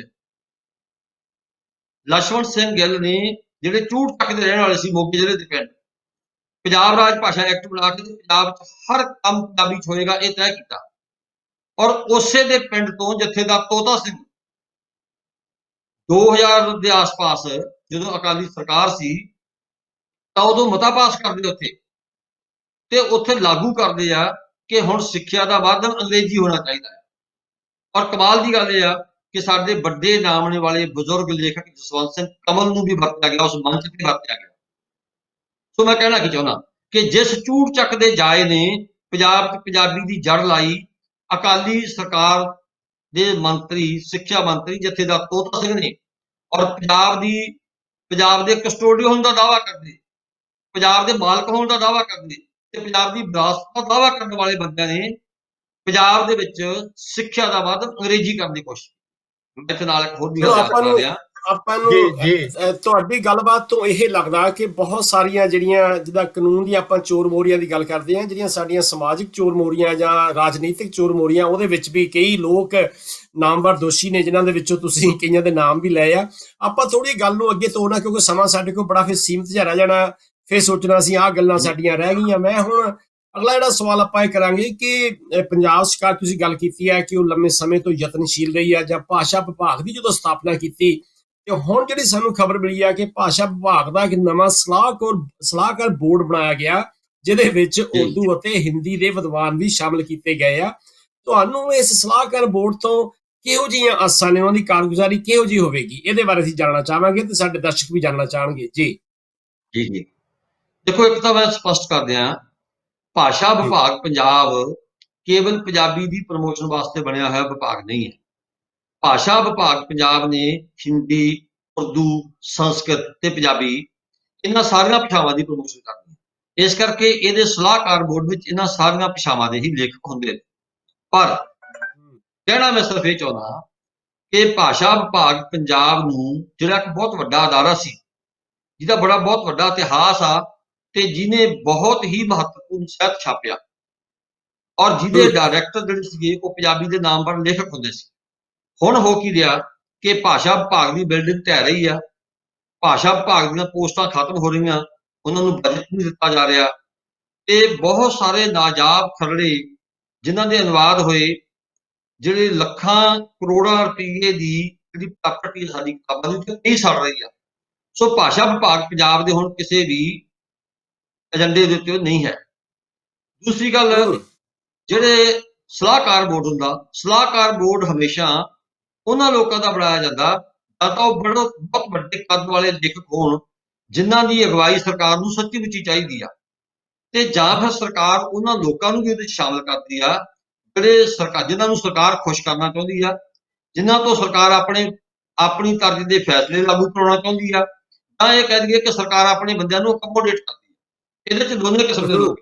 ਜਿਹੜਾ ਸਲਾਹਕਾਰ ਬੋਰਡ ਬਣਿਆ, ਇਹ 'ਚ ਪੰਜਾਬੀ ਦੇ ਵੱਡੇ ਨਾਮਣੇ ਵਾਲੇ ਲੇਖਕ ਵੀ ਨੇ, ਇਹਦੇ 'ਚ ਪੰਜਾਬ ਦੀਆਂ ਵੱਡੀਆਂ ਸੰਸਥਾਵਾਂ ਦੀ ਨੁਮਾਇੰਦਗੀ ਵੀ ਹੈ, ਜਿਵੇਂ ਇਹਦੇ 'ਚ ਕੇਂਦਰੀ ਪੰਜਾਬੀ ਲੇਖ ਸਭਾਵਾਂ ਦੀ ਨੁਮਾਇੰਦਗੀ ਹੈ, ਪੰਜਾਬੀ ਅਕਾਡਮੀ ਦੀ ਨੁਮਾਇੰਦਗੀ ਹੈ। ਪਰ ਕੁਝ ਲੋਕ ਹਰ ਥਾਂ ਤੇ, ਦੇਖੋ ਮਨੁੱਖ ਦਾ ਸੁਭਾਅ ਆ, ਮਨੁੱਖ ਖੁਸ਼ਾਮਦ ਕਰਦਾ ਵੀ ਆ, ਮਨੁੱਖ ਖੁਸ਼ਾਮਦੀਆਂ ਨੂੰ ਪਾਲਦਾ ਵੀ ਆ। ਸੋ ਭਾਸ਼ਾ ਵਿਭਾਗ ਦੇ ਵਿੱਚੋਂ ਜਿਹੜਾ ਸਲਾਹਕਾਰ ਬੋਰਡ ਬਣਿਆ, ਇਹਦੇ 'ਚ ਪੰਜਾਬੀ ਦੇ ਵੱਡੇ ਲੇਖਕ ਨੇ, ਔਰ ਉਹ ਲੇਖਕ ਵੀ ਨੇ ਕਿ ਜਿਹੜੇ ਸਰਕਾਰ ਦੀ ਗਲਤ ਗੱਲ ਨਹੀਂ ਮੰਨਣ ਵਾਲੇ। ਪਰ ਜਦੋਂ ਬਹੁ ਗਿਣਤੀ ਸਰਕਾਰ ਨੇ ਆਪਣੀ ਮਨਮਰਜ਼ੀ ਦੇ ਬੰਦਿਆਂ ਦੀ ਪਾ ਲੈਣੀ ਹੁੰਦੀ ਆ, ਤੇ ਫਿਰ ਜਿਹੜੇ ਹੈਗੇ ਆ ਉਹ ਲੇਖਕ ਇੱਕ ਜਾਂ ਦੋ ਮੀਟਿੰਗਾਂ 'ਚ ਜਾਂਦੇ ਆ, ਕਿਉਂਕਿ ਉੱਥੇ ਉਹਨਾਂ ਦੀ ਕਾਮਾਰੌਲੀ 'ਚ ਜਦੋਂ ਉਹਨਾਂ ਦੀ ਗੱਲ ਨਹੀਂ ਸੁਣੀ ਜਾਂਦੀ, ਫਿਰ ਉਹ ਨਿਰਾਸ਼ ਹੋ ਕੇ ਆਪਣੇ ਘਰੇ ਬੈਠ ਜਾਂਦੇ ਆ। ਸੋ ਇਹਨਾਂ ਬੋਰਡਾਂ ਤੇ, ਹਾਲਾਂਕਿ ਮੈਂ ਇਸ ਬੋਰਡ ਦਾ ਕਿਹੜੇ ਢੰਗ ਨਾਲ ਮੈਂਬਰੀ ਆ, ਪਰ ਮੈਨੂੰ ਇਹਨਾਂ ਬੋਰਡਾਂ ਤੋਂ ਬਹੁਤੀ ਉਮੀਦ ਨਹੀਂ ਹੈ। ਕਾਰਨ ਕੀ ਆ ਕਿ ਭਾਸ਼ਾ ਵਿਭਾਗ ਦਾ ਡਾਇਰੈਕਟਰ, ਉਹਨੂੰ ਇਹਨਾਂ ਨੇ ਅਧਿਕਾਰ ਦੇ ਦਿੱਤੇ ਕਿ ਜਿਹੜਾ ਪੰਜਾਬੀ 'ਚ ਕੰਮ ਨਹੀਂ ਕਰਦਾ ਤੂੰ ਉਹਨੂੰ ਸਜ਼ਾ ਦੇ। ਭਾਸ਼ਾ ਵਿਭਾਗ ਦਾ ਡਾਇਰੈਕਟਰ ਜਿਹੜਾ ਇੱਕ ਸਧਾਰਨ ਉੱਤੇ ਮੁਲਾਜ਼ਮ ਆ, ਉਹ ਇੱਕ ਸਿੱਖਿਆ ਸਕੱਤਰ ਨੂੰ ਜਾਂ ਪੰਜਾਬ ਦੇ ਕਿਸੇ IPS ਅਫਸਰ ਨੂੰ ਜਾਂ ਪੰਜਾਬ ਦੇ ਕਿਸੇ IAS ਅਫਸਰ ਨੂੰ ਉਹ ਸਜ਼ਾ ਦੇਣ ਦੀ ਯੁੱਤ ਕਿਵੇਂ ਕਰ ਸਕਦਾ ਆ? ਇਸ ਕਰਕੇ ਭਾਸ਼ਾ ਵਿਭਾਗ ਜਿਹੜਾ ਪੰਜਾਬ ਆ, ਇਹ ਹੁਣ ਉਹ ਅਦਾਰਾ ਆ ਜਿਹਦਾ ਬੜਾ ਸ਼ਾਨਾਮਤਾ ਇਤਿਹਾਸ ਸੀ, ਪਰ ਸਰਕਾਰ ਹੌਲੀ ਹੌਲੀ ਇਸ ਅਦਾਰੇ ਨੂੰ ਖਤਮ ਕਰ ਦਿੱਤੀ ਹੋਈ ਆ। ਲੰਮੇ ਸਮੇਂ ਤੋਂ ਇਹਦੇ ਵਿੱਚ ਭਰਤੀ ਨਹੀਂ ਹੋਈ, ਲੰਮੇ ਸਮੇਂ ਤੋਂ ਇਹਨੂੰ ਬਜਟ ਨਹੀਂ ਦਿੱਤਾ ਗਿਆ, ਬਹੁਤ ਸਾਰੇ ਖਰੜੇ ਛਪਣ ਵਾਲੇ ਪਏ ਨੇ, ਔਰ ਬਹੁਤ ਸਾਰੀ ਪ੍ਰਾਪਰਟੀ ਜਿਹੜੀ ਸਾਡੀ ਅਕਾਦਮਿਕ ਪ੍ਰਾਪਰਟੀ ਉਹ ਖੜੀ ਕਰ ਰਹੀ ਹੈ। ਜੀ ਬਹੁਤ ਬਹੁਤ ਧੰਨਵਾਦ। ਇਸ ਤੋਂ ਪਹਿਲਾਂ ਕਿ ਬਲਦੇਵ ਜੀ ਅਗਲਾ ਸਵਾਲ ਕਰਨ, ਮੈਂ ਥੋੜ੍ਹਾ ਜਿਹਾ ਆਪਣੇ ਦਰਸ਼ਕਾਂ ਨੂੰ ਜਿਹੜੀ ਸਿਰਸਾ ਸਾਹਿਬ ਨੇ ਗੱਲ ਕੀਤੀ ਹੈ ਉਹਦੀ ਥੋੜ੍ਹੀ ਹੋਰ ਪ੍ਰੋੜਤਾ ਕਰ ਦਈਏ ਕਿ ਜਿਵੇਂ ਉਹਨਾਂ ਨੇ ਤਰੱਕੀ ਯਾਫਤਾ ਜਿਹੜੀਆਂ ਕੌਮਾਂ ਨੇ, ਜਿਹਦੇ ਵਿੱਚ ਜਾਪਾਨੀ ਨੇ, ਚੀਨੀ ਨੇ, ਜਾਂ ਸਾਊਥ ਕੋਰੀਅਨਸ ਨੇ ਜਿਹੜੀ ਉਹਨੇ ਤਰੱਕੀ ਕੀਤੀ ਆ, ਉਹਨੇ ਅੰਗਰੇਜ਼ੀ ਵਿੱਚ ਤਰੱਕੀ ਨਹੀਂ ਕੀਤੀ। ਦੂਜੇ ਪਾਸੇ ਦੇਖਦੇ ਆ ਕਿ ਜਿਹੜਾ ਸਕੈਂਡੀਨੇਵੀਅਨ ਜਿਹੜਾ ਏਰੀਆ ਹੈਗਾ ਦੁਨੀਆ ਦਾ ਜਿਹੜਾ ਇੱਕ ਬਹੁਤ ਹੀ ਖੁਸ਼ਹਾਲ ਅਸੀਂ ਕਹਿ ਸਕਦੇ ਹਾਂ ਏਰੀਆ ਹੈ, ਜਿਹਦੇ ਵਿੱਚ ਨਾਰਵੇ, ਸਵੀਡਨ, ਡੈਨਮਾਰਕ ਜਿਹੜੇ ਨਾਂ ਆਉਂਦੇ ਆ, ਉਹਨਾਂ ਦੇ ਵਿੱਚ ਪੰਜਾਬੀ ਭਾਸ਼ਾ ਪਹਿਲੀ ਭਾਸ਼ਾ ਨਹੀਂ। ਉਹਨਾਂ ਨੇ ਕਦੇ ਵੀ ਮਾਫ ਕਰਨਾ, ਅੰਗਰੇਜ਼ੀ ਭਾਸ਼ਾ ਉਹਨਾਂ ਦੀ ਪਹਿਲੀ ਭਾਸ਼ਾ ਨਹੀਂ ਹੈਗੀ। ਸੋ ਉਹਨਾਂ ਨੇ ਆਪਣੀ ਭਾਸ਼ਾ ਦੇ ਨਾਲ ਤਰੱਕੀ ਕੀਤੀ ਹੈ। ਬਲਦੇਵ ਜੀ, ਅਗਲਾ ਤੁਸੀਂ ਕੀ ਵਿਚਾਰ ਸਾਂਝਾ ਕਰਨਾ ਚਾਹੁੰਦੇ ਆ ਸੁਖਦੇਵ ਸਿੰਘ ਜੀ ਨਾਲ? ਬਲਦੇਵ ਜੀ। ਚੰਦਰ ਜੀ, ਪਤਾ ਕੀ ਆ, ਕਈ ਵਾਰੀ ਮੈਨੂੰ ਇਹ ਮਹਿਸੂਸ ਹੁੰਦਾ, ਖਾਸ ਕਰ ਬਾਹਰ ਬੈਠੇ ਪੰਜਾਬੀਆਂ ਨੂੰ ਇਹ ਮਹਿਸੂਸ ਹੁੰਦਾ ਕਿ ਜਦੋਂ ਵੀ ਪੰਜਾਬੀ ਭਾਸ਼ਾ ਦੀ ਗੱਲ ਚੱਲਦੀ ਆ ਤੇ ਅੰਗਰੇਜ਼ੀ ਦਾ ਮੁੱਦਾ ਬਿਲਕੁਲ ਸਾਹਮਣੇ ਲਿਆਂਦਾ ਜਾਂਦਾ, ਮੱਲੋ ਮੱਲੇ। ਇਹ ਅੰਗਰੇਜ਼ੀ ਦਾ ਮੁੱਦਾ ਨਹੀਂ ਹੈਗਾ, ਇਹ ਜਿਹੜਾ ਮੁੱਦਾ ਆ ਇਹ ਪੰਜਾਬੀ ਦਾ। ਸਿਰਸਾ ਸਾਹਿਬ ਨੇ ਕਿਹਾ ਕਿ ਜਿੰਨੀਆਂ ਵੀ ਸਰਕਾਰਾਂ ਆਈਆਂ, ਜਾਂ ਅਕਾਲੀ ਸਰਕਾਰ ਆ ਜਾਂ ਕਾਂਗਰਸ ਦੀ ਸਰਕਾਰ ਆ, ਉਹਨਾਂ ਸਰਕਾਰਾਂ ਨੇ ਲੋਕਾਂ ਦੇ ਮਨਾਂ ਵਿੱਚ ਇਹ ਕੁੱਟ-ਕੁੱਟ ਕੇ ਭਰ ਦਿੱਤਾ ਕਿ ਅੰਗਰੇਜ਼ੀ ਬਗੈਰ ਸਾਡਾ ਗੁਜ਼ਾਰਾ ਨਹੀਂ। ਤੇ ਮੈਂ ਇਹ ਜਾਣਨਾ ਚਾਹੂੰਗਾ ਸਿਰਸਾ ਸਾਹਿਬ ਤੋਂ ਕਿ ਜਿਹੜੀਆਂ ਲਿਖਾਰੀ ਸਭਾ ਬਣੀਆਂ ਹੈਗੀਆਂ ਜਾਂ ਪੰਜਾਬੀ ਦੀਆਂ ਸਭਾ ਬਣੀਆਂ ਹੈਗੀਆਂ, ਸਾਹਿਤ ਸਭਾ ਬਣੀਆਂ ਹੈਗੀਆਂ, ਕਿ ਉਹ ਇਸ ਮੁੱਦੇ ਦੇ ਵਿੱਚ, ਇਸ ਮੁੱਦੇ ਨੂੰ ਲੈ ਕੇ ਬੁਰੀ ਤਰ੍ਹਾਂ ਫੇਲ ਹੋਈਆਂ, ਕਿ ਸਰਕਾਰਾਂ ਇਹਦੇ ਵਿੱਚ ਕਾਮਯਾਬ ਹੋਈਆਂ ਕਿ ਤੁਸੀਂ ਇਹ ਜਿਹੜੀਆਂ ਸਭਾਵਾਂ ਹੈਗੀਆਂ ਇਹ ਲੋਕਾਂ ਤੱਕ ਪੰਜਾਬੀ ਦਾ ਮੁੱਦਾ ਨਹੀਂ ਲਿਜਾ ਸਕੀਆਂ, ਕਿ ਹਰ ਵੇਲੇ ਸਰਕਾਰਾਂ ਹੀ ਕਿਉਂ ਕਾਮਯਾਬ ਹੁੰਦੀਆਂ, ਇਹ ਜਿਹੜੀਆਂ ਪੰਜਾਬੀ ਦੀਆਂ ਸਭਾਵਾਂ ਹੈਗੀਆਂ ਉਹ ਕਿਉਂ ਨਹੀਂ ਕਾਮਯਾਬ ਹੋਈਆਂ ਲੋਕਾਂ ਨੂੰ ਦੱਸਣ ਲਈ ਕਿ ਪੰਜਾਬੀ ਭਾਸ਼ਾ ਦੀ ਮਹੱਤਤਾ ਕੀ ਹੈਗੀ ਹੈ? ਜੀ ਕਿਦੋਲਾ ਸਾਹਿਬ, ਮੈਂ ਦੋ ਹਿੱਸਿਆਂ 'ਚ ਵੰਡ ਕੇ ਤੁਹਾਡੇ ਸਵਾਲ ਦੇ ਜਵਾਬ ਦੇਣੇ ਚਾਹੁੰਦਾ। ਪਹਿਲਾ ਤਾਂ ਇਹ ਕਿ ਅਸੀਂ ਇੱਕ ਭ੍ਰਾਂਤੀ ਦੂਰ ਕਰ ਲਈਏ। ਪੰਜਾਬੀ ਲੇਖਕ ਸਭਾਵਾਂ ਦਾ, ਪੰਜਾਬੀ ਚਿੰਤਕਾਂ ਦਾ ਭਾਸ਼ਾਵਾਂ ਨਾਲ ਕੋਈ ਵਿਰੋਧ ਨਹੀਂ। ਅਸੀਂ ਇਹ ਗੱਲ ਕਹਿਣੀ ਚਾਹੁੰਦੇ ਹਾਂ ਕਿ ਪੰਜਾਬ ਦੇ ਵਿੱਚ ਸਿੱਖਿਆ ਦਾ ਵਾਧੂ ਪੰਜਾਬੀ ਹੋਣੀ ਚਾਹੀਦੀ ਆ। ਸਾਨੂੰ ਅੰਗਰੇਜ਼ੀ ਪੜ੍ਹਾਉਣ ਤੇ ਕੋਈ ਉਜ਼ਰ ਨਹੀਂ।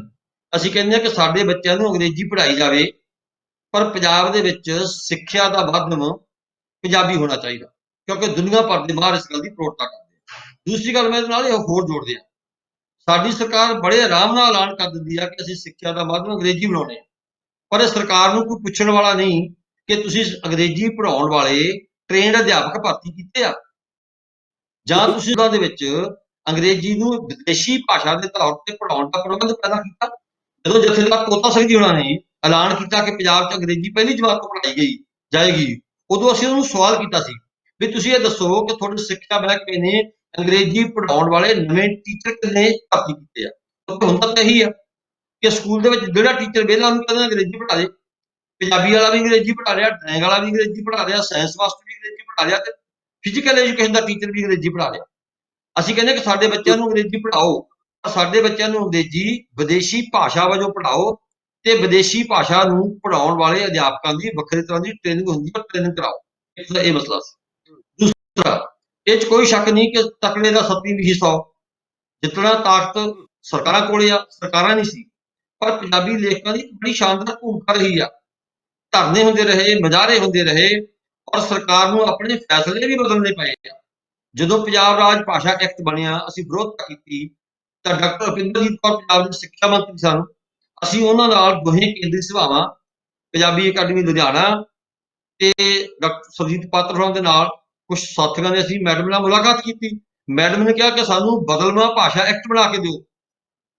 ਅਸੀਂ ਬੜੀ ਮਿਹਨਤ ਕਰਕੇ ਉਹਨਾਂ ਨੂੰ ਪੰਜਾਬ ਰਾਜ ਭਾਸ਼ਾ ਐਕਟ ਵਿੱਚ ਸੋਧਾਂ ਕਰਕੇ ਦਿੱਤਾ, ਅੰਗਰੇਜ਼ੀ ਤੇ ਪੰਜਾਬੀ ਦੋਹਾਂ 'ਚ ਬਣਾ ਕੇ ਦਿੱਤਾ, ਔਰ ਮੈਡਮ ਨੇ ਉਹ ਪੰਜਾਬ ਦੇ ਐਡਵੋਕੇਟ ਜਨਰਲ ਲਈ ਨੂੰ ਭੇਜ ਦਿੱਤਾ ਸਲਾਹ ਲੈਣ ਲਈ। ਐਡਵੋਕੇਟ ਜਨਰਲ ਸਾਹਿਬ ਬਿਮਾਰ ਹੋ ਗਏ, ਕਦੇ ਦਫ਼ਤਰ ਹੀ ਨਹੀਂ ਆਏ, ਤਨਖਾਹ ਜ਼ਰੂਰ ਦਿੰਦੇ ਰਹੇ।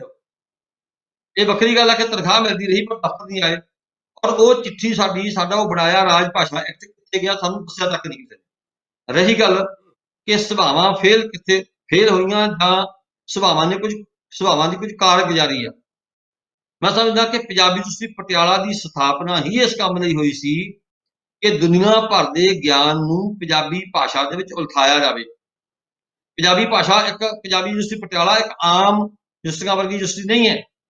ਉਸ ਯੂਨੀਵਰਸਿਟੀ ਦੀ ਸਥਾਪਨਾ ਇਸ ਗੱਲ ਦੀ ਹੋਈ ਸੀ ਕਿ ਦੁਨੀਆ ਭਰ ਪ੍ਰਾਪਤ ਜਿਹੜਾ ਗਿਆਨ ਆ, ਵੱਖ-ਵੱਖ ਭਾਸ਼ਾਵਾਂ ਵਿੱਚ ਪ੍ਰਾਪਤ ਗਿਆਨ ਆ, ਉਹਨੂੰ ਪੰਜਾਬੀ ਵਿੱਚ ਮੁਹੱਈਆ ਕਰਵਾਉਣਾ।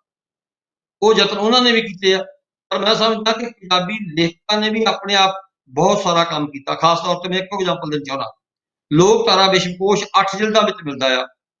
ਉਹ ਕਿਸੇ ਸੰਸਥਾ ਤੇ ਵੀ ਕੰਮ ਕਰਨਾ ਹੁੰਦਾ ਤਾਂ ਉਸ ਸੰਸਥਾ ਨੂੰ ਵੀ 20 ਵਰ੍ਹੇ ਲੱਗਣੇ ਸੀ। ਉਹ ਸਾਰਾ ਕੰਮ ਇੱਕ ਵਿਅਕਤੀ ਨੇ ਕਰਕੇ ਦੇ ਦਿੱਤਾ ਸਾਨੂੰ, ਵਣਜਾਰਾ ਬੇਦੀ ਨੇ। ਇਸ ਤਰ੍ਹਾਂ ਮੈਂ ਹੋਰ ਦੇਖਦਾ ਆ ਕਿ ਪੰਜਾਬੀ 'ਚ ਬਹੁਤ ਸਾਰਾ ਸਾਹਿਤ ਅਨੁਵਾਦ ਹੋਇਆ ਜਿਹੜਾ ਲੇਖਕਾਂ ਨੇ ਕੀਤਾ, ਪਰ ਕੇਂਦਰੀ ਪੰਜਾਬੀ ਲੇਖਕ ਸਭਾਵਾਂ ਦੀਆਂ ਆਪਣੀਆਂ ਕੁਝ ਪਬਲੀਕੇਸ਼ਨਸ ਨੇ। ਕੇਂਦਰੀ ਪੰਜਾਬੀ ਲੇਖਕ ਸਭਾਵਾਂ ਨੇ ਵੀ ਆਪਣੇ ਤੌਰ ਤੇ ਕਿਤਾਬਾਂ ਛਾਪੀਆਂ ਨੇ, ਗਿਆਨ ਦੇ ਰਿਸੋਰਸ ਪੈਦਾ ਕੀਤੇ ਨੇ। ਅਜੇ ਪਿਛਲੇ ਸਾਲ ਹੀ ਅਸੀਂ ਚੰਡੀਗੜ੍ਹ 'ਚ ਇੱਕ 3 ਦਿਨ ਦੀ ਅੰਤਰਰਾਸ਼ਟਰੀ ਕਾਨਫਰੰਸ ਕੀਤੀ ਆ ਕੇਂਦਰੀ ਪੰਜਾਬੀ ਲੇਖਕ ਸਭਾ ਵੱਲੋਂ, ਜਦੋਂ ਡਾਕਟਰ ਸਰਬਜੀਤ ਸਿੰਘ ਪ੍ਰਧਾਨ ਸੀ ਤੇ ਸੁਸ਼ੀਲ ਜਨਰਲ ਸਕੱਤਰ ਸਨ। ਉਸ ਕਾਨਫਰੰਸ ਨੇ ਜਿਹੜਾ ਡਾਕੂਮੈਂਟ ਛਾਪਿਆ ਆ, ਉਹ ਡਾਕੂਮੈਂਟ ਇਹ ਆ ਪੰਜਾਬ ਦ੍ਰਿਸ਼ਟੀ। ਇਸ ਕਾਨਫਰੰਸ ਵਿੱਚ ਪੰਜਾਬ ਦੀ ਇਕੋਨਮੀ ਤੇ, ਪੰਜਾਬ ਦੀ ਸਿੱਖਿਆ ਤੇ, ਪੰਜਾਬ ਦੀ ਸਿਹਤ ਤੇ ਔਰ ਪੰਜਾਬ ਦੇ ਵਿੱਚ ਭਾਸ਼ਾਵਾਂ ਦੀ ਸਥਿਤੀ ਨੂੰ ਲੈ ਕੇ ਅਸੀਂ ਰਾਸ਼ਟਰੀ ਤੇ ਅੰਤਰਰਾਸ਼ਟਰੀ ਪੱਧਰ ਤੇ ਵਿਦਵਾਨ ਸੱਦੇ ਸੀ, ਜਿਨ੍ਹਾਂ 'ਚ ਅੰਗਰੇਜ਼ੀ ਬੋਲਣ ਵਾਲੇ ਸੀ, ਜਿਨ੍ਹਾਂ 'ਚ ਜਿਹੜੇ ਔਰਤਾਂ ਦੇ ਮਸਲਿਆਂ ਤੇ ਗੱਲ ਕਰਨ ਵਾਲੇ ਲੋਕ ਸੀ, ਦਲਿਤਾਂ ਦੇ ਮਸਲਿਆਂ ਤੇ ਗੱਲ ਕਰਨ ਵਾਲੇ ਲੋਕ ਸੀ, ਔਰ ਪੰਜਾਬ 'ਚ ਔਰਤ ਦੀ ਸਥਿਤੀ ਕੀ ਆ, ਦਲਿਤ ਦੀ ਸਥਿਤੀ ਕੀ ਆ। ਹੁਣ ਕੇਂਦਰੀ ਪੰਜਾਬੀ ਲੇਖਕ ਸਭਾ ਕੇਵਲ ਨਾਵਲ ਕਹਾਣੀਆਂ ਤੇ ਚਰਚਾ ਕਰਨ ਤੱਕ ਸੀਮਿਤ ਨਹੀਂ ਰਹੀ। ਪਿਛਲੇ ਸਮਿਆਂ 'ਚ ਜਿਹੜੀਆਂ ਕੇਂਦਰੀ ਪੰਜਾਬੀ ਲੇਖਕ ਸਭਾ ਨੇ ਅੰਤਰਰਾਸ਼ਟਰੀ ਕਾਨਫਰੰਸਾਂ ਕਰਾਈਆਂ ਜਾਂ ਅੰਤਰਰਾਸ਼ਟਰੀ ਪੱਧਰ ਦੇ ਸੈਮੀਨਾਰ ਕਰਾਏ ਆ, ਜਿਹਦੇ 'ਚ ਜਾਤ, ਜਮਾਤ ਤੇ ਸਾਹਿਤ ਦੇ ਉੱਤੇ ਸੈਮੀਨਾਰ ਕਰਾਇਆ। ਔਰ ਇਹ ਕੇਂਦਰੀ ਪੰਜਾਬੀ ਲੇਖਕ ਸਭਾ ਹੀ ਆ ਕਿ ਜਿਹਦੇ ਮੈਂਬਰ ਕੇਂਦਰੀ ਪੰਜਾਬੀ ਲੇਖਕ ਸਭਾ ਦੇ ਝੰਡੇ ਥੱਲੇ ਦਿੱਲੀ ਜਾਂਦੇ ਆ ਔਰ ਉਹ ਜਾ ਕੇ ਸ਼ਹੀਨ ਬਾਗ ਵਿੱਚ ਸ਼ਾਮਲ ਹੁੰਦੇ ਆ। ਉਹ ਜਾਮੀਆ ਮਿਲੀਆ ਦੇ ਵਿਦਿਆਰਥੀਆਂ ਦੇ ਨਾਲ ਜਾ ਕੇ ਖੜਦੇ ਆ, ਉਹਨਾਂ ਦੇ ਖਿਲਾਫ ਆਵਾਜ਼ ਬੁਲੰਦ ਕਰਦੇ ਆ। ਔਰ ਅੱਜ ਵੀ ਕੋਈ ਜਗ੍ਹਾ ਐਸਾ ਨਹੀਂ ਜਾਂਦਾ ਜਦੋਂ ਕੇਂਦਰੀ ਪੰਜਾਬੀ ਲੇਖਕ ਸਭਾ ਹਿੰਦੁਸਤਾਨ ਦੇ ਬੁੱਧੀਜੀਵੀ ਜਿਹੜੇ ਜੇਲ੍ਹਾਂ 'ਚ ਡੱਕੇ ਹੋਏ ਨੇ, ਜਿਹੜੀ ਉਹਨਾਂ ਦੇ ਖਿਲਾਫ ਆਵਾਜ਼ ਨਹੀਂ ਸੁਣਦੀ। ਸੋ ਅਸੀਂ ਇਸ ਦੇਸ਼ ਦੇ ਲੋਕਤੰਤਰਕ ਪ੍ਰਕਿਰਿਆ ਵਿੱਚ ਵੀ ਬਰਾਬਰ ਦਾ ਹਿੱਸੇਦਾਰੀ ਪਾ ਰਹੇ ਹਾਂ, ਅਸੀਂ ਆਵਾਜ਼ ਉਠਾ ਰਹੇ ਹਾਂ। ਅਸੀਂ ਪੱਤਰਕਾਰ ਨਾਲ ਜੋ ਜਾਤੀ ਹੋ ਰਹੀ ਹੈ, ਲੇਖਕ ਨਾਲ ਜੋ ਜਾਤੀ ਹੋ ਰਹੀ ਹੈ, ਤਮਾਮ ਹਿੰਦੁਸਤਾਨ ਦੀਆਂ ਭਾਸ਼ਾਵਾਂ ਦੇ ਵਿੱਚ। ਸੋ ਮੈਂ ਇਹ ਸਮਝਦਾ ਕਿ ਇਸ ਵੇਲੇ ਕੇਂਦਰੀ ਪੰਜਾਬੀ ਲੇਖਕ ਸਭਾ ਇੱਕ ਵਾਚ-ਡੌਗ ਦਾ ਕੰਮ ਵੀ ਕਰਦੀ ਆ, ਅਸੀਂ ਇੱਕ ਪ੍ਰੈਸ਼ਰ ਗਰੁੱਪ ਦਾ ਕੰਮ ਵੀ ਕਰਦੇ ਹਾਂ। ਔਰ ਮੈਂ ਤੁਹਾਨੂੰ ਇਹ ਗੱਲ ਦਾਅਵੇ ਨਾਲ ਕਹਿਣਾ ਚਾਹੁੰਦਾ ਕਿ ਇਹ ਜਿਹੜਾ ਨਵਾਂ ਕਾਨੂੰਨ ਲੈ ਕੇ ਆਏ ਆ ਕਿ ਪਹਿਲੀ ਜਮਾਤ ਚੋਂ ਮੈਥ ਜਿਹੜਾ ਹੈਗਾ ਅੰਗਰੇਜ਼ੀ ਵੱਧ ਵਿੱਚ ਪੜ੍ਹਾਇਆ ਜਾਣਾ ਸ਼ੁਰੂ ਕਰੇਗਾ, ਔਰ ਅਧਿਆਪਕਾਂ ਨੂੰ ਇਹ ਕਿਹਾ ਜਾ ਰਿਹਾ ਕਿ ਜੇ ਤੁਸੀਂ ਬੱਚਿਆਂ ਨੂੰ ਮੋਟੀਵੇਟ ਕਰੋਗੇ ਤਾਂ ਤੁਹਾਨੂੰ ਨਵੀਆਂ ਸਹੂਲਤਾਂ, ਇੰਕਰੀਮੈਂਟਾਂ ਦਿੱਤੀਆਂ ਜਾਣਗੀਆਂ, ਤੁਹਾਡੀ ACR ਦੇ ਵਿੱਚ ਲਿਖਿਆ ਜਾਏਗਾ। ਇਹ ਅਸੀਂ ਲਾਗੂ ਨਹੀਂ ਹੋਣ ਜਾ। ਅਸੀਂ ਪਹਿਲਾਂ ਵੀ ਧਰਨੇ ਰੁਜ਼ਗਾਰਾਂ ਦਿੰਦੇ ਰਹੇ ਹਾਂ, ਅਸੀਂ ਅੱਜ ਵੀ ਇਸ ਗੱਲ ਲਈ ਤਿਆਰ ਆ ਕਿ ਇਹਨੂੰ ਲਾਗੂ ਨਹੀਂ ਹੋਣ ਜਾਗੇ। ਬਹੁਤ ਬਹੁਤ ਧੰਨਵਾਦ ਸਰ ਸਾਹਿਬ ਜੀ। ਆਪਾਂ ਥੋੜੀ ਜੀ, ਹਾਂਜੀ ਬਲਦੇਵ ਜੀ ਤੁਸੀਂ ਸ਼ਾਮਲ ਕਰਨਾ ਚਾਹੁੰਦੇ ਬਲਦੇਵ ਜੀ? ਮੈਂ ਕੁਇਕਲੀ ਜੇ ਸ਼ਾਮਲ ਇਹ ਕਰਨਾ ਚਾਹੁੰਦਾ ਕਿ ਅਸੀਂ ਜਿਹੜੇ ਬਾਹਰ ਬੈਠੇ ਪੰਜਾਬੀ ਹੈਗੇ ਆ, ਅਸੀਂ ਇਹ ਪੰਜਾਬ ਬੈਠਿਆਂ ਤੋਂ ਇਹ ਜਾਣਨਾ ਚਾਹੁੰਦੇ ਆ, ਸਿਰਸਾ ਸਾਹਿਬ ਨੇ ਸਾਹਿਤ ਦੀ ਗੱਲ ਕੀਤੀ ਹੈਗੀ ਆ, ਇਹਨਾਂ ਨੇ ਪੰਜਾਬੀ ਯੂਨੀਵਰਸਿਟੀ ਦਾ ਜ਼ਿਕਰ ਕੀਤਾ। ਉੱਥੇ ਪੰਜਾਬ ਦੇ ਵਿੱਚ ਬਹੁਤ ਯੂਨੀਵਰਸਿਟੀਆਂ ਹੈਗੀਆਂ, ਲੁਧਿਆਣੇ 'ਚ ਹੈਗੀ ਆ, ਅੰਮ੍ਰਿਤਸਰ ਦੇ ਵਿੱਚ 1-2 ਯੂਨੀਵਰਸਿਟੀਆਂ ਬਣੀਆਂ ਹੈਗੀਆਂ, ਕਿ ਇਹਨਾਂ ਨੇ ਇਹ ਵੀ ਕਿਹਾ ਕਿ ਬਈ ਜਿਹੜਾ ਸਿੱਖਿਆ ਦਾ ਮਾਧਿਅਮ ਆ ਉਹਨੂੰ ਪੰਜਾਬੀ ਬਣਾਇਆ ਜਾਵੇ। ਹੁਣ ਸਵਾਲ ਇਹ ਉੱਠਦਾ ਆ, ਹੁਣ ਜੇ ਤੁਸੀਂ ਪੰਜਾਬੀ ਯੂਨੀਵਰਸਿਟੀ ਨੂੰ ਲੈ ਲਓ ਜਾਂ ਗੁਰੂ ਨਾਨਕ ਦੇਵ ਯੂਨੀਵਰਸਿਟੀ ਨੂੰ ਲੈ ਲਓ, ਕਿ ਉੱਥੇ ਜਿਹੜੀ ਸਾਇੰਸ ਦੀ ਪੜ੍ਹਾਈ ਕਰਾਈ ਜਾਂਦੀ ਆ, ਮਕੈਨੀਕਲ ਇੰਜੀਨੀਅਰਿੰਗ ਹੋਈ, ਇਲੈਕਟ੍ਰੀਕਲ ਇੰਜੀਨੀਅਰਿੰਗ ਹੋਈ ਜਾਂ ਫਿਜ਼ਿਕਸ ਹੋਈ, ਕਿ ਉਹ ਜਿਹੜਾ ਸਾਹਿਤ ਚਾਹੀਦਾ ਆ, ਵਿਗਿਆਨ ਦਾ ਸਾਹਿਤ ਆ, ਇਹਨਾਂ ਯੂਨੀਵਰਸਿਟੀਆਂ ਦੇ ਪ੍ਰੋਫੈਸਰਾਂ ਨੇ ਉਹ ਜਿਹੜਾ ਸਾਹਿਤ ਆ ਉਹ ਲਿਖਿਆ। ਕਿ ਸਾਹਿਤ ਤੋਂ ਮਤਲਬ ਸਿਰਫ ਕਹਾਣੀਆਂ, ਨਾਵਲ ਜਾਂ ਕਵਿਤਾਵਾਂ ਨਹੀਂ। ਉਹ ਜਦੋਂ ਤੁਸੀਂ ਸਿੱਖਿਆ ਦਾ ਮਾਧਿਅਮ ਬਣਾਉਂਦੇ ਆ, ਇਹਦਾ ਮਤਲਬ ਤੁਹਾਡੇ ਕੋਲ ਪੂਰੇ ਦਾ ਪੂਰਾ ਜਿਹੜਾ ਸਾਹਿਤ ਆ ਉਹ ਹੋਣਾ ਚਾਹੀਦਾ। ਕਿ ਇਹ ਸਾਹਿਤ ਆਮ ਮਿਲਦਾ ਪੰਜਾਬ ਦੇ ਵਿੱਚ ਕਿ ਇਹ ਬਿਲਕੁਲ ਹੈ ਨਹੀਂਗਾ। ਮੇਰੇ ਖਿਆਲ ਬਲਦੇਵ ਜੀ ਤੁਸੀਂ ਥੋੜਾ ਹਾਂ ਜੀ ਜੀ ਮੈਂ ਸੰਖੇਪ ਚ 3 ਨਾਵਾਂ ਦਾ ਜ਼ਿਕਰ ਕਰ ਦਿੰਦਾ। ਪ੍ਰੋਫੈਸਰ ਹਰਦੇਵ ਸਿੰਘ ਵਿਰਕ ਫਿਜ਼ਿਕਸ ਦੇ ਪ੍ਰੋਫੈਸਰ ਰਿਟਾਇਰ ਹੋਏ ਨੇ ਗੁਰੂ ਨਾਨਕ ਦੇਵ ਯੂਨੀਵਰਸਿਟੀ ਚੋਂ, ਤੇ ਉਹ ਅਬਦੁਲ ਸਤਾਰ ਸਾਹਿਬ ਜਿਹੜੇ ਝੰਗ ਨੂੰ ਬਿਲੋਂਗ ਕਰਦੇ ਸੀ, ਤੁਹਾਡੇ UK 'ਚ ਹੀ ਰਹੇ ਨੇ, ਜਿਹੜੇ ਨੋਬਲ ਲੌਰੀਏਟ ਨੇ, ਉਹ ਉਹਨਾਂ ਦੇ ਮਿੱਤਰ ਨੇ। ਪ੍ਰੋਫੈਸਰ ਹਰਦੇਵ ਸਿੰਘ ਵਿਰਕ ਨੇ ਫਿਜ਼ਿਕਸ ਬਾਰੇ ਬਹੁਤ ਕੁਝ ਲਿਖਿਆ। ਇਸੇ ਤਰ੍ਹਾਂ ਹੁਣ ਤਾਂ ਗੁਜ਼ਰ ਗਏ ਮਰਹੂਮ ਡਾਕਟਰ SS ਢਿੱਲੋਂ, ਇਹ ਪੰਜਾਬੀ ਯੂਨੀਵਰਸਿਟੀ ਪਟਿਆਲਾ ਵਿੱਚ ਸਨ ਤੇ ਲਗਾਤਾਰ ਸਾਇੰਸ ਦੇ ਵਿਸ਼ਿਆਂ ਦੇ ਉੱਤੇ ਲਿਖਦੇ ਸਨ। SS ਢਿੱਲੋਂ ਦਾ ਬਹੁਤ ਸਾਰਾ ਕੰਮ ਜਿਹੜਾ ਹੈਗਾ ਉਹ ਜਿਨ੍ਹਾਂ ਨੇ ਕੀਤਾ। ਇਸੇ ਤਰ੍ਹਾਂ ਅਸੀਂ ਦੇਖਦੇ ਹਾਂ ਕਿ ਡਾਕਟਰ ਕੁਲਦੀਪ ਸਿੰਘ ਧੀਰ, ਜਾਂ ਅਸੀਂ ਦੇਖਦੇ ਹਾਂ ਕਿ ਡਾਕਟਰ ਵਿਦਵਾਨ ਸਿੰਘ ਸੋਨੀ। ਇਸ ਤਰ੍ਹਾਂ ਅਸੀਂ ਦੇਖਦੇ ਹਾਂ ਕਿ ਪੰਜਾਬੀ ਯੂਨੀਵਰਸਿਟੀ ਪਟਿਆਲਾ ਦੇ ਵਿੱਚ ਡਾਕਟਰ ਮਲਕੀਤ ਸਿੰਘ ਸੈਣੀ ਸਨ, ਇਹਨਾਂ ਨੇ ਬਹੁਤ ਸਾਰਾ ਕੰਮ ਪੰਜਾਬ ਦੇ ਪੰਛੀਆਂ ਦੇ ਉੱਤੇ ਕੀਤਾ। ਨਾਲ ਮੈਂ ਜ਼ਿਕਰ ਤੁਹਾਨੂੰ ਯਾਦ ਕਰਾ ਦਿਆਂ ਕਿ ਪ੍ਰੋਫੈਸਰ ਪ੍ਰੀਤਮ ਸਿੰਘ ਦੇ ਫਰਜ਼ੰਦ ਨੇ ਗੁਰੂ ਨਾਨਕ ਦੇਵ ਦੇ ਵਾਈਸ ਚਾਂਸਲਰ ਰਹੇ ਨੇ। ਸਾਹਿਬ ਮੇਰਾ ਹੁਣ ਨਾਂ ਇੱਕਦਮ ਭੁੱਲ ਗਿਆ। ਮਿਸਜ਼ ਵੀ ਗੁਰੂ ਨਾਨਕ ਦੇਵ ਵਿੱਚ ਸਾਇੰਸ ਦੇ ਪ੍ਰੋਫੈਸਰ ਸੀ। ਪ੍ਰੋਫੈਸਰ ਦਾ ਆਪਣਾ ਕੰਮ, ਪ੍ਰੋਫੈਸਰ ਪ੍ਰੀਤਮ ਸਿੰਘ ਦੇ ਬੇਟੇ ਦਾ ਜਿਹੜਾ ਆਪਣਾ ਕੰਮ ਸੀ, ਜੈਰੂਪ ਜੀ ਨੂੰ ਨਾਂ ਯਾਦ ਆ ਗਿਆ। ਡਾਕਟਰ ਜੈਰੂਪ ਜੀ ਦਾ ਆਪਣਾ ਕੰਮ ਤਾਂ ਜੈਨਟੈਕਸ ਦੇ ਉੱਤੇ ਆ, ਪਰ ਡਾਕਟਰ ਜੈਰੂਪ ਜੀ ਦੀ ਜਿਹੜੀ ਪਤਨੀ ਆ, ਜਿਹੜੀ ਸਾਇੰਸ ਦੇ ਵਿਸ਼ੇ ਵਿੱਚ ਸੀ, ਉਹਨਾਂ ਨੇ ਪੰਜਾਬ ਦੇ ਪੰਛੀਆਂ ਬਾਰੇ, ਪੰਜਾਬ ਦੇ ਪਸ਼ੂਆਂ ਬਾਰੇ, ਜਾਨਵਰਾਂ ਬਾਰੇ ਬਹੁਤ ਕਮਾਲ ਦਾ ਕੰਮ ਕੀਤਾ।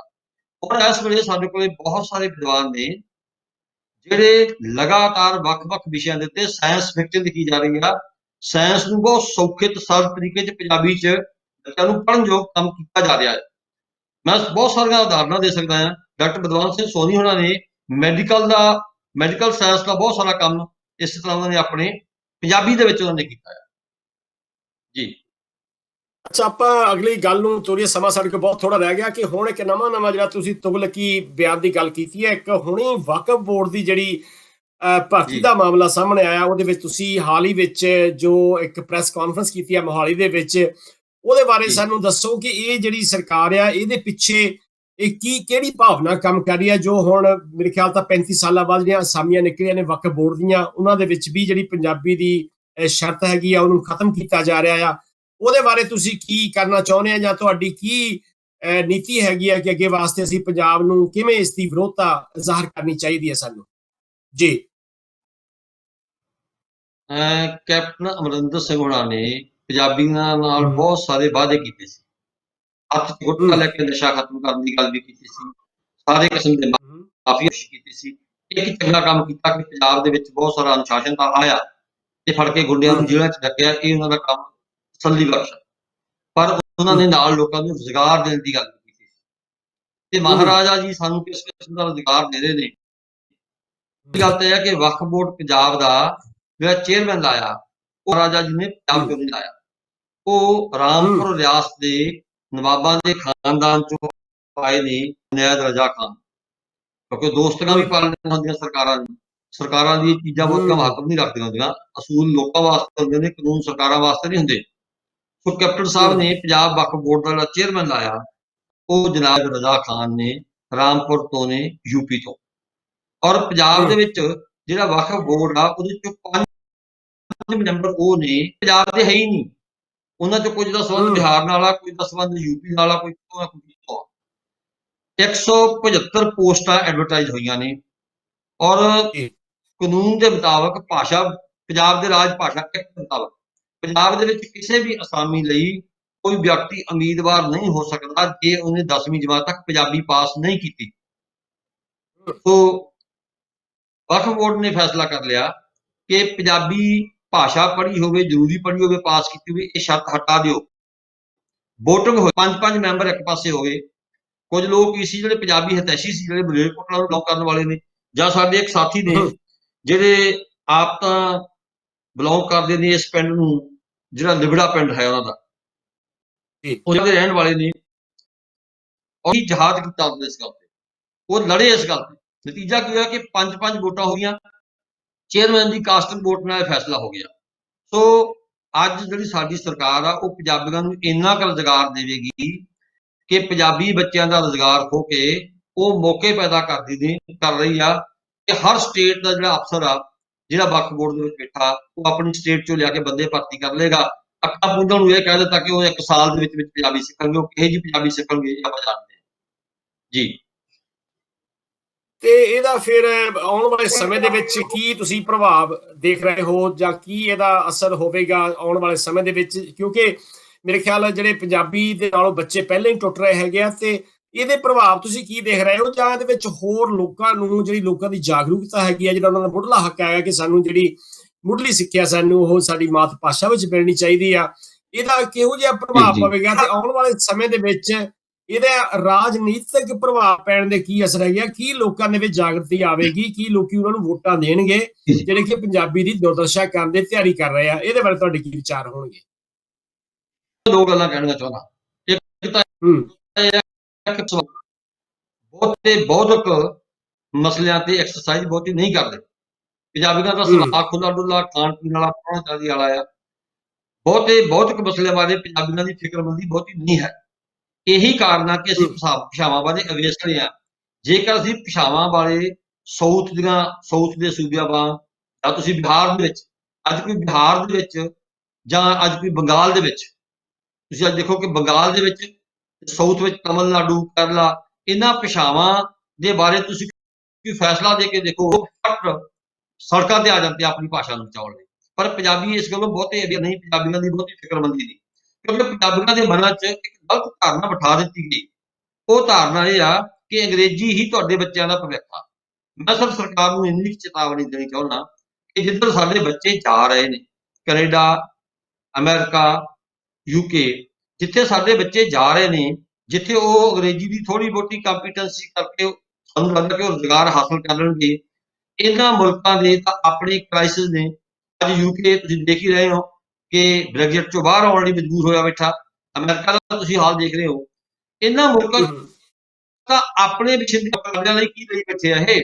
ਸੋ ਜਿਹੜਾ ਸਾਡੀ ਇਹ ਗਲਤਫਹਿਮੀ ਆ ਕਿ ਸਾਡੇ ਬੱਚਿਆਂ ਨੂੰ ਇੱਥੇ PR ਮਿਲ ਜੂ।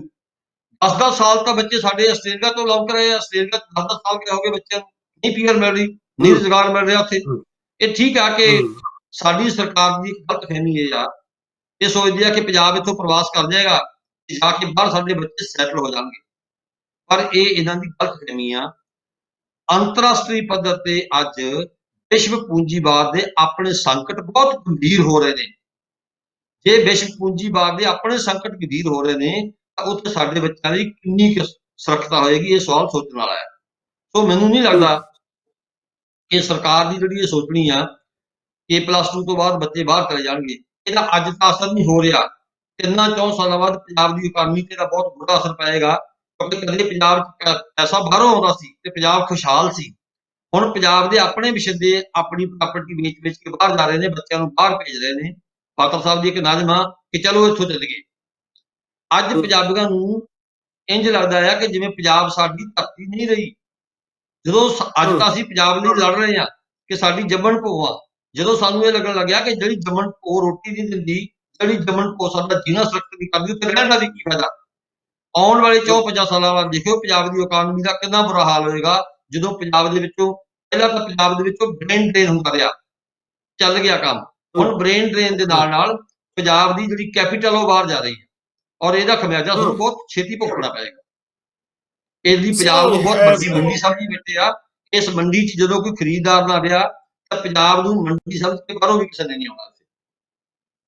ਤੁਸੀਂ ਬਹੁਤ ਦੁੱਖ ਦੀਆਂ ਰਗਾਂ ਤੇ ਹੱਥ ਰੱਖਿਆ ਹੈ, ਔਰ ਇਹ ਵੀ ਦੇਖਦੇ ਆ ਕਿ ਪੰਜਾਬ ਦੇ ਵਿੱਚ ਜਿਹੜਾ ਇਸ ਵੇਲੇ ਮਾਫੀਆ ਕਲਚਰ ਹੈ ਜਾਂ ਮਾਫੀਆ ਸੱਭਿਆਚਾਰ ਹੈ, ਹਰ ਪਾਸੇ ਭਾਰੂ ਹੈ। ਅਸੀਂ ਤਾਂ ਇਹ ਵੀ ਦੇਖਦੇ ਹਾਂ ਕਿ ਰੇਤ ਮਾਫੀਆ, ਭੂ ਮਾਫੀਆ ਦੇ ਨਾਲ ਦੀ ਨਾਲ ਵਿਦਿਆ ਮਾਫੀਆ ਦਾ ਵੀ ਬੜਾ ਜ਼ੋਰ ਹੈ ਕਿ ਜਿਹੜੇ ਸਕੂਲਾਂ ਦੇ ਵਿੱਚ ਪੰਜਾਬੀ ਨੂੰ ਪਿੱਛੇ ਪਾ ਰਹੇ ਆ, ਜਾਂ ਸਰਕਾਰ ਦੀ ਰਲੀ ਮਿਲੀ ਭੁੱਖ ਦੇ ਨਾਲ ਉਹ ਪੰਜਾਬੀ ਦੀ ਜਿਹੜੀ ਦੁਸ਼ਵਾਰੀ ਦੇ ਵਿੱਚ ਆਪਣਾ ਬਣਦਾ ਯੋਗਦਾਨ ਪਾ ਰਹੇ ਆ। ਬਲਦੇਵ ਜੀ, ਤੁਸੀਂ ਅਖੀਰ ਦੇ ਵਿੱਚ ਕੀ ਕਹਿਣਾ ਚਾਹੁੰਦੇ, ਕਿਉਂਕਿ ਸਾਡੇ ਕੋਲ ਹੁਣ 5 ਮਿੰਟ ਬਾਕੀ ਨੇ ਅੱਜ ਦਾ ਪ੍ਰੋਗਰਾਮ ਖਤਮ ਕਰਨ ਦੇ ਵਿੱਚ। ਬਲਦੇਵ ਜੀ। ਨਹੀਂ, ਮੇਰੇ ਕਹਿਣ ਦਾ ਇਹੀ ਹੈ ਕਿ ਸਿਰਸਾ ਸਾਹਿਬ ਜੀ ਨੂੰ ਮੈਂ ਫਿਰ ਦੁਬਾਰਾ ਪੁੱਛਣਾ ਚਾਹੂੰਗਾ ਕਿ ਉਹ ਇਹ ਕਹਿੰਦੇ ਹੈਗੇ ਆ ਕਿ ਪੰਜਾਬ ਦੀ ਸਰਕਾਰ ਨੇ ਲੋਕਾਂ ਦੇ ਵਿੱਚ ਬਹੁਤ ਵੱਡੀਆਂ ਗਲਤਫਹਿਮੀਆਂ ਪੈਦਾ ਕੀਤੀ ਹੋਈਆਂ।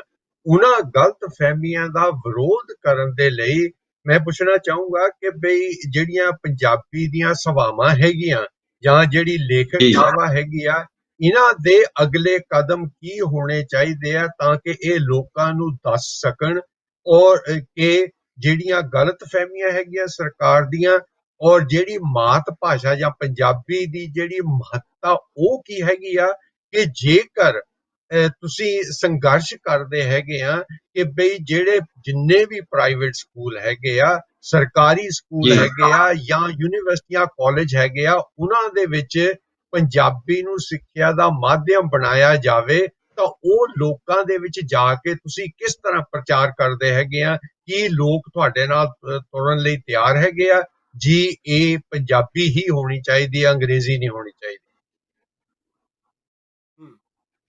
ਦੇਖੋ ਕਦੋਲਾ ਸਾਹਿਬ, 2 ਤਰ੍ਹਾਂ ਦੇ ਰੁਝਾਨ ਨੇ ਪੰਜਾਬੀਆਂ ਦੇ ਵਿੱਚ। ਜਿਹੜਾ ਪੰਜਾਬ ਦਾ ਆਮ ਆਦਮੀ ਆ, ਜਿਹਨੂੰ ਰੋਜੀ ਰੋਟੀ ਤੋਂ ਵਿਹਲ ਨਹੀਂ ਮਿਲਦੀ, ਜਿਹਨੂੰ ਆਪਾਂ ਕਹਿ ਸਕਦੇ ਹਾਂ ਕਿ ਆਪਦਾ ਸਧਾਰਨ ਬੁੱਧ ਹੁੰਦਾ ਆ, ਜਿਹੜਾ ਰੋਟੀ ਰੋਜੀ ਦੀ ਮਜਬੂਰੀ 'ਚ ਫਸਿਆ ਰਹਿੰਦਾ ਆ, ਉਹਨੇ ਭਾਸ਼ਾ ਤੇ ਸਾਹਿਤ ਦੀ ਚਿੰਤਾ ਨਹੀਂ ਕਰਨੀ, ਨਾ ਉਹਦੀ ਭਾਸ਼ਾ ਤੇ ਸਾਹਿਤ ਨੂੰ ਸਮਝਣ ਦੀ ਕੋਈ ਸਮਰੱਥਾ ਹੁੰਦੀ ਆ। ਔਰ ਇਹ ਬਹੁਤ ਵੱਡਾ ਜਿਹੜਾ ਪੰਜਾਬ ਦਾ ਅਬੋਧ ਭਾਈਚਾਰਾ ਆ, ਇਸੇ ਨੂੰ ਹੀ ਰਾਜਨੀਤਿਕ ਵਿਅਕਤੀ ਆਪਣਾ ਖਜ਼ਾਨਾ ਸਮਝਦੇ ਆ। ਇਹ ਸੋਚਦੇ ਆ ਕਿ ਇਹ ਅਨਪੜ੍ਹ ਜਨਤਾ ਹੀ ਸਾਡੇ ਮਗਰ ਲੱਗੂਗੀ, ਤੇ ਉਹਨਾਂ ਨੂੰ ਬੜਾ ਸੌਖਾ ਪ੍ਰਭਾ ਲੈਂਦੇ ਆ ਇਹ ਕਹਿ ਕੇ ਕਿ ਅਸੀਂ ਤੁਹਾਡੇ ਬੱਚਿਆਂ ਨੂੰ ਅੰਗਰੇਜ਼ੀ ਪੜ੍ਹਾਵਾਂਗੇ ਔਰ ਤੁਹਾਡੇ ਬੱਚੇ ਅੰਗਰੇਜ਼ੀ ਪੜ੍ਹ ਜਾਣਗੇ ਤਾਂ ਸਾਰੇ ਮਸਲੇ ਹੱਲ ਹੋ ਜਾਣਗੇ। ਇੱਕ ਇਹ ਲੋਕ ਨੇ। ਦੂਜਾ, ਪੰਜਾਬ ਦਾ ਬਹੁਤ ਸੁਚੇਤ ਤਬਕਾ ਆ, ਜਿਹਦੇ ਚ ਲੇਖਕ ਨੇ, ਬੁੱਧੀਜੀਵੀ ਨੇ, ਜਿਹੜੇ ਲੋਕ ਇਹ ਸਮਝਦੇ ਨੇ ਕਿ ਅੰਗਰੇਜ਼ਾ ਆਵੇ ਜਾਂ ਨਾ ਆਵੇ ਇਹ ਵੱਡਾ ਸਵਾਲ ਨਹੀਂ, ਸਵਾਲ ਸਾਡੀਆਂ ਸਰਕਾਰਾਂ ਦੀ ਨੀਤੀ ਦੇ ਨੇ। ਤੁਸੀਂ ਦੇਖਿਆ ਹੋਣਾ ਕਿ ਪਿਛਲੇ ਦਿਨਾਂ 'ਚ 2 ਇਸ਼ੂਜ਼ ਨੂੰ ਲੈ ਕੇ ਪੰਜਾਬ ਦੇ ਲੋਕ ਸੜਕਾਂ ਤੇ ਨਹੀਂ ਉਤਰ ਸਕੇ ਕਿਉਂਕਿ ਲਾਕਡਾਊਨ ਲੱਗਾ ਸੀ, ਪਰ ਉਹ ਸੜਕਾਂ ਤੇ ਉਤਰਨ ਦੀ ਬਜਾਏ ਉਹ ਕਚਹਿਰੀਆਂ 'ਚ ਉਤਰ ਗਏ। ਅੱਜ ਪੰਜਾਬ ਦੇ ਪ੍ਰਾਈਵੇਟ ਸਕੂਲਾਂ ਦੇ ਨਾਲ ਲੋਕ ਲੜ ਰਹੇ ਨੇ ਤੇ ਸਰਕਾਰ ਨੂੰ ਮਜਬੂਰ ਹੋ ਕੇ ਪ੍ਰਾਈਵੇਟ ਸਕੂਲਾਂ ਨੂੰ ਇਹ ਕਹਿਣਾ ਕਿਹਾ ਕਿ ਸਾਰੀ ਫੀਸ ਨਹੀਂ ਲੈ ਸਕਦੇ, ਜਿਹੜੇ ਸਮੇਂ ਤੁਸੀਂ ਪੜ੍ਹਾਇਆ ਨਹੀਂ ਤੁਸੀਂ ਉਹਦੀ ਫੀਸ ਨਹੀਂ ਲੈ ਸਕਦੇ। ਇੱਕ ਤਾਂ ਇਹ ਮੈਂ ਕਹਿ ਰਿਹਾ ਕਿ ਜਦੋਂ ਲੋਕ ਕਚਹਿਰੀਆਂ 'ਚ ਉਤਰੇ ਔਰ ਆਉਣ ਵਾਲੇ ਸਮੇਂ 'ਚ ਹੀ ਲੋਕਾਂ ਨੇ ਇਹਨਾਂ ਦੇ ਖਿਲਾਫ ਸੜਕਾਂ ਤੇ ਵੀ ਤੇ ਕਚਹਿਰੀਆਂ ਤੇ ਵੀ ਉਤਰਨਾ ਹੈਗਾ ਸਿੱਖਿਆ ਨੂੰ ਲੈ ਕੇ। ਮੈਂ ਆਪ ਇਹ ਸੋਚੀ ਬੈਠਾ ਹਾਂ ਕਿ ਕੇਂਦਰੀ ਪੰਜਾਬੀ ਲੇਖਕ ਸਭਾ ਨੇ, ਕਰੋਨਾ ਕਰਕੇ ਅਸੀਂ ਨਹੀਂ ਕਰ ਸਕੇ, ਅਸੀਂ ਪੰਜਾਬੀ ਭਾਸ਼ਾ ਚੇਤਨਾ ਮਾਰਚ ਕਰਨੇ ਨੇ 9 ਜ਼ੋਨ ਬਣਾ ਕੇ ਪੰਜਾਬ ਦੇ ਵਿੱਚ 2-2 3-3 ਜ਼ਿਲ੍ਹਿਆਂ ਦਾ ਇੱਕ ਜ਼ੋਨ ਬਣਾ ਕੇ ਉੱਥੇ ਅਸੀਂ ਲੋਕਾਂ 'ਚ ਭਾਸ਼ਾ ਦੀ ਅਵੇਅਰਨੈਸ ਕ੍ਰੀਏਟ ਕਰਨ ਵਾਸਤੇ ਅਸੀਂ ਪੰਜਾਬੀ ਭਾਸ਼ਾ ਚੇਤਨਾ ਕਾਨਫਰੰਸਾਂ ਕਰਨੀਆਂ ਆ। ਉਹਨਾਂ ਕਾਨਫਰੰਸਾਂ ਵਿੱਚ ਅਸੀਂ ਮੁੱਦੇ ਹੀ 3 ਰੱਖਣੇ ਆ। ਇੱਕ ਮੁੱਦਾ ਹੋਏਗਾ ਕਿ ਕੀ ਪੰਜਾਬ ਦੇ ਵਿੱਚ ਸਿੱਖਿਆ ਸਰਕਾਰੀ ਤੰਤਰ ਰਾਹੀਂ ਹੋਵੇ ਜਾਂ ਪ੍ਰਾਈਵੇਟ ਰਾਹੀਂ ਹੋਵੇ। ਦੂਜਾ ਮੁੱਦਾ ਸਾਡਾ ਇਹੀ ਹੋਏਗਾ ਕਿ ਪੰਜਾਬ ਦੀਆਂ ਸਿਹਤ ਸੇਵਾਵਾਂ ਦੀ ਜ਼ਿੰਮੇਵਾਰੀ ਸਰਕਾਰ ਲਵੇ ਜਾਂ ਸਿਹਤ ਸੇਵਾਵਾਂ ਨੂੰ ਪ੍ਰਾਈਵੇਟਾਈਜ਼ ਕਰਕੇ ਲੋਕਾਂ ਨੂੰ ਲੁੱਟਣ ਦੇਵੇ। ਪੰਜਾਬ ਦੀ ਕਿਸਾਨੀ, ਅੱਜ ਤੁਸੀਂ ਦੇਖ ਰਹੇ ਹੋ ਕਿ ਪੰਜਾਬ ਦੀ ਕਿਸਾਨੀ ਨੂੰ ਬਹੁਤ ਤਰ੍ਹਾਂ ਦੇ ਸੰਕਟ ਨੇ, ਪੰਜਾਬ ਦੀ ਕਿਸਾਨੀ ਨੂੰ, ਤੇ ਸਰਕਾਰ ਕਿਸ ਰਾਹ ਤੁਰੀ ਹੋਈ ਆ। ਤਾਜ਼ਾ ਖਬਰ ਜਿਹਦੇ ਬਾਰੇ ਤੁਸੀਂ ਮੇਰਾ ਤਾਜ਼ਾ ਬਿਆਨ ਪੜ੍ਹ ਲਿਆ ਹੋਣਾ ਕਿ 1764 ਏਕੜ ਜ਼ਮੀਨ ਗੁਰੂ ਨਾਨਕ ਦੇਵ ਦੇ ਨਾਂ ਤੇ ਚੱਲਣ ਵਾਲਾ thermal plant, Bathinda thermal plant, 1764 ਏਕੜ ਜ਼ਮੀਨ ਲੋਕਾਂ ਦੀ ਅਕਵਾਇਰ ਕੀਤੀ ਗਈ ਔਰ ਉਹਦੇ ਤੇ ਇੱਕ ਪਬਲਿਕ ਐਂਟਰਪ੍ਰਾਈਜ਼ ਨਾਂ ਦਾ ਗੁਰੂ ਨਾਨਕ ਦੇਵ ਨੂੰ ਸਮਰਪਿਤ ਪਾਵਰ ਪਲਾਂਟ ਲੱਗਿਆ ਜਿਹਨੇ ਪੰਜਾਬ ਦੀ ਕਿਸਮਤ ਬਦਲੀ। ਅੱਜ ਉਹ 1764 ਏਕੜ ਨੂੰ ਸਰਕਾਰ ਨੇ ਉਸ ਥਰਮਲ ਪਲਾਂਟ ਨੂੰ ਬੰਦ ਕਰਨ ਦਾ ਫੈਸਲਾ ਕਰ ਲਿਆ ਔਰ ਉਹ ਜ਼ਮੀਨ ਸਰਕਾਰ ਨੇ ਤਿਆਰੀ ਕਰ ਲਈ ਆ। ਜ਼ਮੀਨ ਸਰਕਾਰ ਨੇ ਪੂਡਾ ਨੂੰ ਟ੍ਰਾਂਸਫਰ ਕਰ ਦਿੱਤੀ ਆ, ਪੂਡਾ ਉਹਦੀ ਕਲੋਨੀ ਕੱਟ ਕੇ ਵੇਚੇਗਾ। ਬਹੁਤ ਰੌਲਾ ਪੈ ਰਿਹਾ ਲੋਕਾਂ ਦੇ ਦਿਮਾਗ 'ਚ ਇਸ ਗੱਲ ਤੇ ਕਿ 1764 ਏਕੜ ਲੋਕਾਂ ਦੀ ਜ਼ਮੀਨ ਸੀ, ਜਾਂ ਸਰਕਾਰ ਇਹ ਜ਼ਮੀਨ ਲੋਕਾਂ ਨੂੰ ਮੋੜੇ ਜਾਂ ਸਰਕਾਰ ਇਹਦੇ ਤੇ ਕੋਈ ਐਸਾ ਕੰਮ ਕਰੇ ਜਿਹੜਾ ਪੰਜਾਬ ਦੀ ਭਲਾਈ ਹਿੱਤ ਹੋਵੇ, ਨਾ ਕਿ ਸਰਕਾਰ ਇਸ ਨੂੰ ਕਲੋਨੀਆਂ ਕੱਟ ਕੇ ਆਪਣੇ ਬੰਦਿਆਂ ਦੇ ਜੇਬਾਂ ਭਰ ਦੇਵੇ। ਲੋਕ ਮੁੱਠੀਆਂ 'ਚ ਚੁੱਕੀ ਬੈਠੇ ਨੇ, ਲੋਕ ਕਰੋਨਾ ਖਤਮ ਹੋਣ ਨੂੰ ਉਡੀਕਦੇ ਨੇ। ਕੇਂਦਰੀ ਪੰਜਾਬੀ ਲੇਖਕ ਸਭਾ ਸੜਕਾਂ ਤੇ ਵੀ ਉਤਰੂਗੀ, ਲੋੜ ਪਊਗਾ ਤਾਂ ਇਹਨਾਂ ਨਾਲ ਸੰਵਿਧਾਨਕ ਲੜਾਈ ਵੀ ਲੜਾਂਗੇ, ਇਹਨਾਂ ਨੂੰ ਘੇਰਾਂਗੇ ਵੀ। ਇਹਨਾਂ ਨੂੰ ਪੰਜਾਬ ਦੀ ਸਿੱਖਿਆ ਦਾ ਤੇ ਪੰਜਾਬ ਦੀ ਸਿਹਤ ਦਾ ਨਿੱਜੀਕਰਨ ਅਸੀਂ ਨਹੀਂ ਕਰਨ ਦੇਣਾ। ਬਹੁਤ ਬਹੁਤ ਧੰਨਵਾਦ ਸੁਖਦੇਵ ਸਿੰਘ ਜੀ। ਤੁਹਾਡੀਆਂ ਜਿਹੜੀਆਂ ਵਿਚਾਰਾਂ ਮੇਰੇ ਖਿਆਲ ਬਲਦੇਵ ਜੀ ਨੇ ਸੁਣ ਲਈਆਂ, ਸਾਡੇ ਦਰਸ਼ਕਾਂ ਨੇ ਵੀ ਸੁਣ ਲਈਆਂ ਹੈਗੀਆਂ ਕਿ ਪੰਜਾਬ ਦੇ ਵਿੱਚ ਸਾਨੂੰ ਕਿਹੜੀਆਂ ਮੁਸ਼ਕਲਾਂ ਦੇ ਨਾਲ ਇਸ ਵੇਲੇ ਜਿਹੜਾ ਪੰਜਾਬ ਹੈ ਜੂਝ ਰਿਹਾ ਹੈ, ਉੱਥੋਂ ਦੀ ਜਿਹੜੀ ਅਰਥਚਾਰਾ ਹੈ ਉਹਦੇ ਵਿੱਚ ਕਿੰਨੀ ਗਿਰਾਵਟ ਆਈ ਹੈ, ਕਿਸਾਨੀ ਕਿਵੇਂ ਜੂਝ ਰਹੀ ਆ ਔਰ ਹਰ ਨੌਜਵਾਨ ਪੰਜਾਬ ਨੂੰ ਛੱਡ ਕੇ ਬਾਹਰਲੇ ਮੁਲਕਾਂ ਦੇ ਵਿੱਚ ਪ੍ਰਵਾਸ ਕਰਨਾ ਚਾਹੁੰਦਾ ਹੈ। ਰੋਜ਼ੀ ਰੋਟੀ ਦੀ ਗੱਲ ਕੀਤੀ ਹੈ ਕਿ ਲੋਕਾਂ ਨੂੰ ਮਜਬੂਰ ਕਰਕੇ ਜਿਹੜੀ ਸਰਕਾਰ ਆ ਉਹਨਾਂ ਨੂੰ ਆਪਣਾ ਵੋਟ ਬੈਂਕ ਬਣਾਉਣਾ ਚਾਹੁੰਦੀ ਆ। ਉਹਨਾਂ ਨੂੰ ਭਾਸ਼ਾ ਦੇ ਨਾਲ, ਉਹਨਾਂ ਨੂੰ ਵਿਗਿਆਨ ਦੇ ਨਾਲ ਉਹਨਾਂ ਦਾ ਕੋਈ ਵਾਸਤਾ ਨਹੀਂ ਹੈਗਾ। ਹੁਣ 1764 ਏਕੜ ਦੀ ਗੱਲ ਕੀਤੀ ਆ ਜਿਹਦੇ ਵਾਸਤੇ ਉਦੋਂ ਦੀਆਂ ਸਰਕਾਰਾਂ ਨੇ ਵੋਟਾਂ ਮੰਗੀਆਂ ਸੀ। ਮਨਪ੍ਰੀਤ ਬਾਦਲ ਦੀ ਗੱਲ ਚੱਲੀ ਆ ਕਿ ਉਹਨੇ ਵੋਟਾਂ ਮੰਗੀਆਂ ਕਿ ਸਾਨੂੰ ਵੋਟਾਂ ਦਿਓ। ਸੋ ਆਉਣ ਵਾਲਾ ਸਮਾਂ ਦੇਖਦੇ ਆ ਕਿ ਕਿੱਧਰ ਨੂੰ ਜਾਂਦਾ ਹੈ। ਤੇ ਆਪਣੀ ਜਿਹੜੀ ਗੱਲਬਾਤ ਹੈ ਪੰਜਾਬੀ ਭਾਸ਼ਾ ਦੇ ਮਾਮਲੇ ਦੇ ਵਿੱਚ ਕਿ ਪੰਜਾਬ ਸਰਕਾਰ ਪੰਜਾਬੀ ਭਾਸ਼ਾ ਨੂੰ ਬਣਦਾ ਸਤਿਕਾਰ ਦੇਵੇ। 1967 ਦੇ ਉਸ ਤੋਂ ਬਾਅਦ 2008 ਦੇ ਜਿਹੜੇ ਸੋਧਾਂ ਕੀਤੀਆਂ ਉਸ ਬਿੱਲ ਨੂੰ ਮਾਨਤਾ ਦਿੱਤੀ ਜਾਵੇ ਔਰ ਜਿਵੇਂ ਸਿਰਸਾ ਜੀ ਨੇ ਕਿਹਾ ਕਿ ਅਸੀਂ ਕਾਨੂੰਨੀ ਅਤੇ ਸੰਵਿਧਾਨਕ ਲੜਾਈ ਲੜਾਂਗੇ। ਸੋ ਸਾਡੀਆਂ ਸ਼ੁਭਕਾਮਨਾਵਾਂ ਨੇ ਔਰ ਜਿੰਨੇ ਵੀ ਪੰਜਾਬ ਦੇ ਵਿੱਚ ਪੰਜਾਬੀ ਵਾਸਤੇ ਜੋ ਵੀ ਯਤਨ ਕਰ ਰਹੇ ਨੇ ਸਾਡੇ ਨੌਜਵਾਨ ਵੀਰ ਭੈਣ ਭਰਾ, ਅਧਿਆਪਕ, ਮਜ਼ਦੂਰ ਜਾਂ ਵਿਦਿਆਰਥੀ, ਉਹਨਾਂ ਦਾ ਅਸੀਂ ਧੰਨਵਾਦ ਕਰਦੇ ਹਾਂ। ਤੇ ਇਹਨਾਂ ਹੀ ਸ਼ਬਦਾਂ ਦੇ ਨਾਲ ਡਾਕਟਰ ਸੁਖਦੇਵ ਸਿੰਘ ਜੀ ਸਿਰਸਾ ਜੀ ਦਾ ਅਤੇ ਡਾਕਟਰ ਬਲਦੇਵ ਸਿੰਘ ਜੀ ਕੰਦੋਲਾ ਜੀ ਦਾ ਬਹੁਤ ਬਹੁਤ ਧੰਨਵਾਦ। ਬਹੁਤ ਪਿਆਰ ਭਰੀ ਸਤਿ ਸ੍ਰੀ ਅਕਾਲ ਜੀ। ਮੈਂ ਵੀ ਤੁਹਾਡਾ ਧੰਨਵਾਦ ਕਰਦਾ ਤੇ ਮੈਂ ਤੁਹਾਡਾ ਬਹੁਤ ਮਸ਼ਕੂਰ ਹਾਂ ਕਿ ਤੁਸੀਂ ਮੈਨੂੰ ਆਪਣੇ ਵਿਚਾਰ ਸਾਂਝੇ ਕਰਨ ਦਾ ਮੰਚ ਮੁਹੱਈਆ ਕੀਤਾ। ਮਿਹਰਬਾਨੀ। ਫਿਰ ਜੁੜਾਂਗੇ ਤੁਹਾਡੇ ਨਾਲ। ਇੱਥੇ ਇਜਾਜ਼ਤ ਦਿਓ ਜੀ। ਬਹੁਤ ਪਿਆਰ ਭਰੀ ਸਤਿ ਸ੍ਰੀ ਅਕਾਲ ਫਿਰ ਇੱਕ ਵਾਰ। ਮਿਹਰਬਾਨੀ ਜੀ। ਸਤਿ ਸ੍ਰੀ ਅਕਾਲ।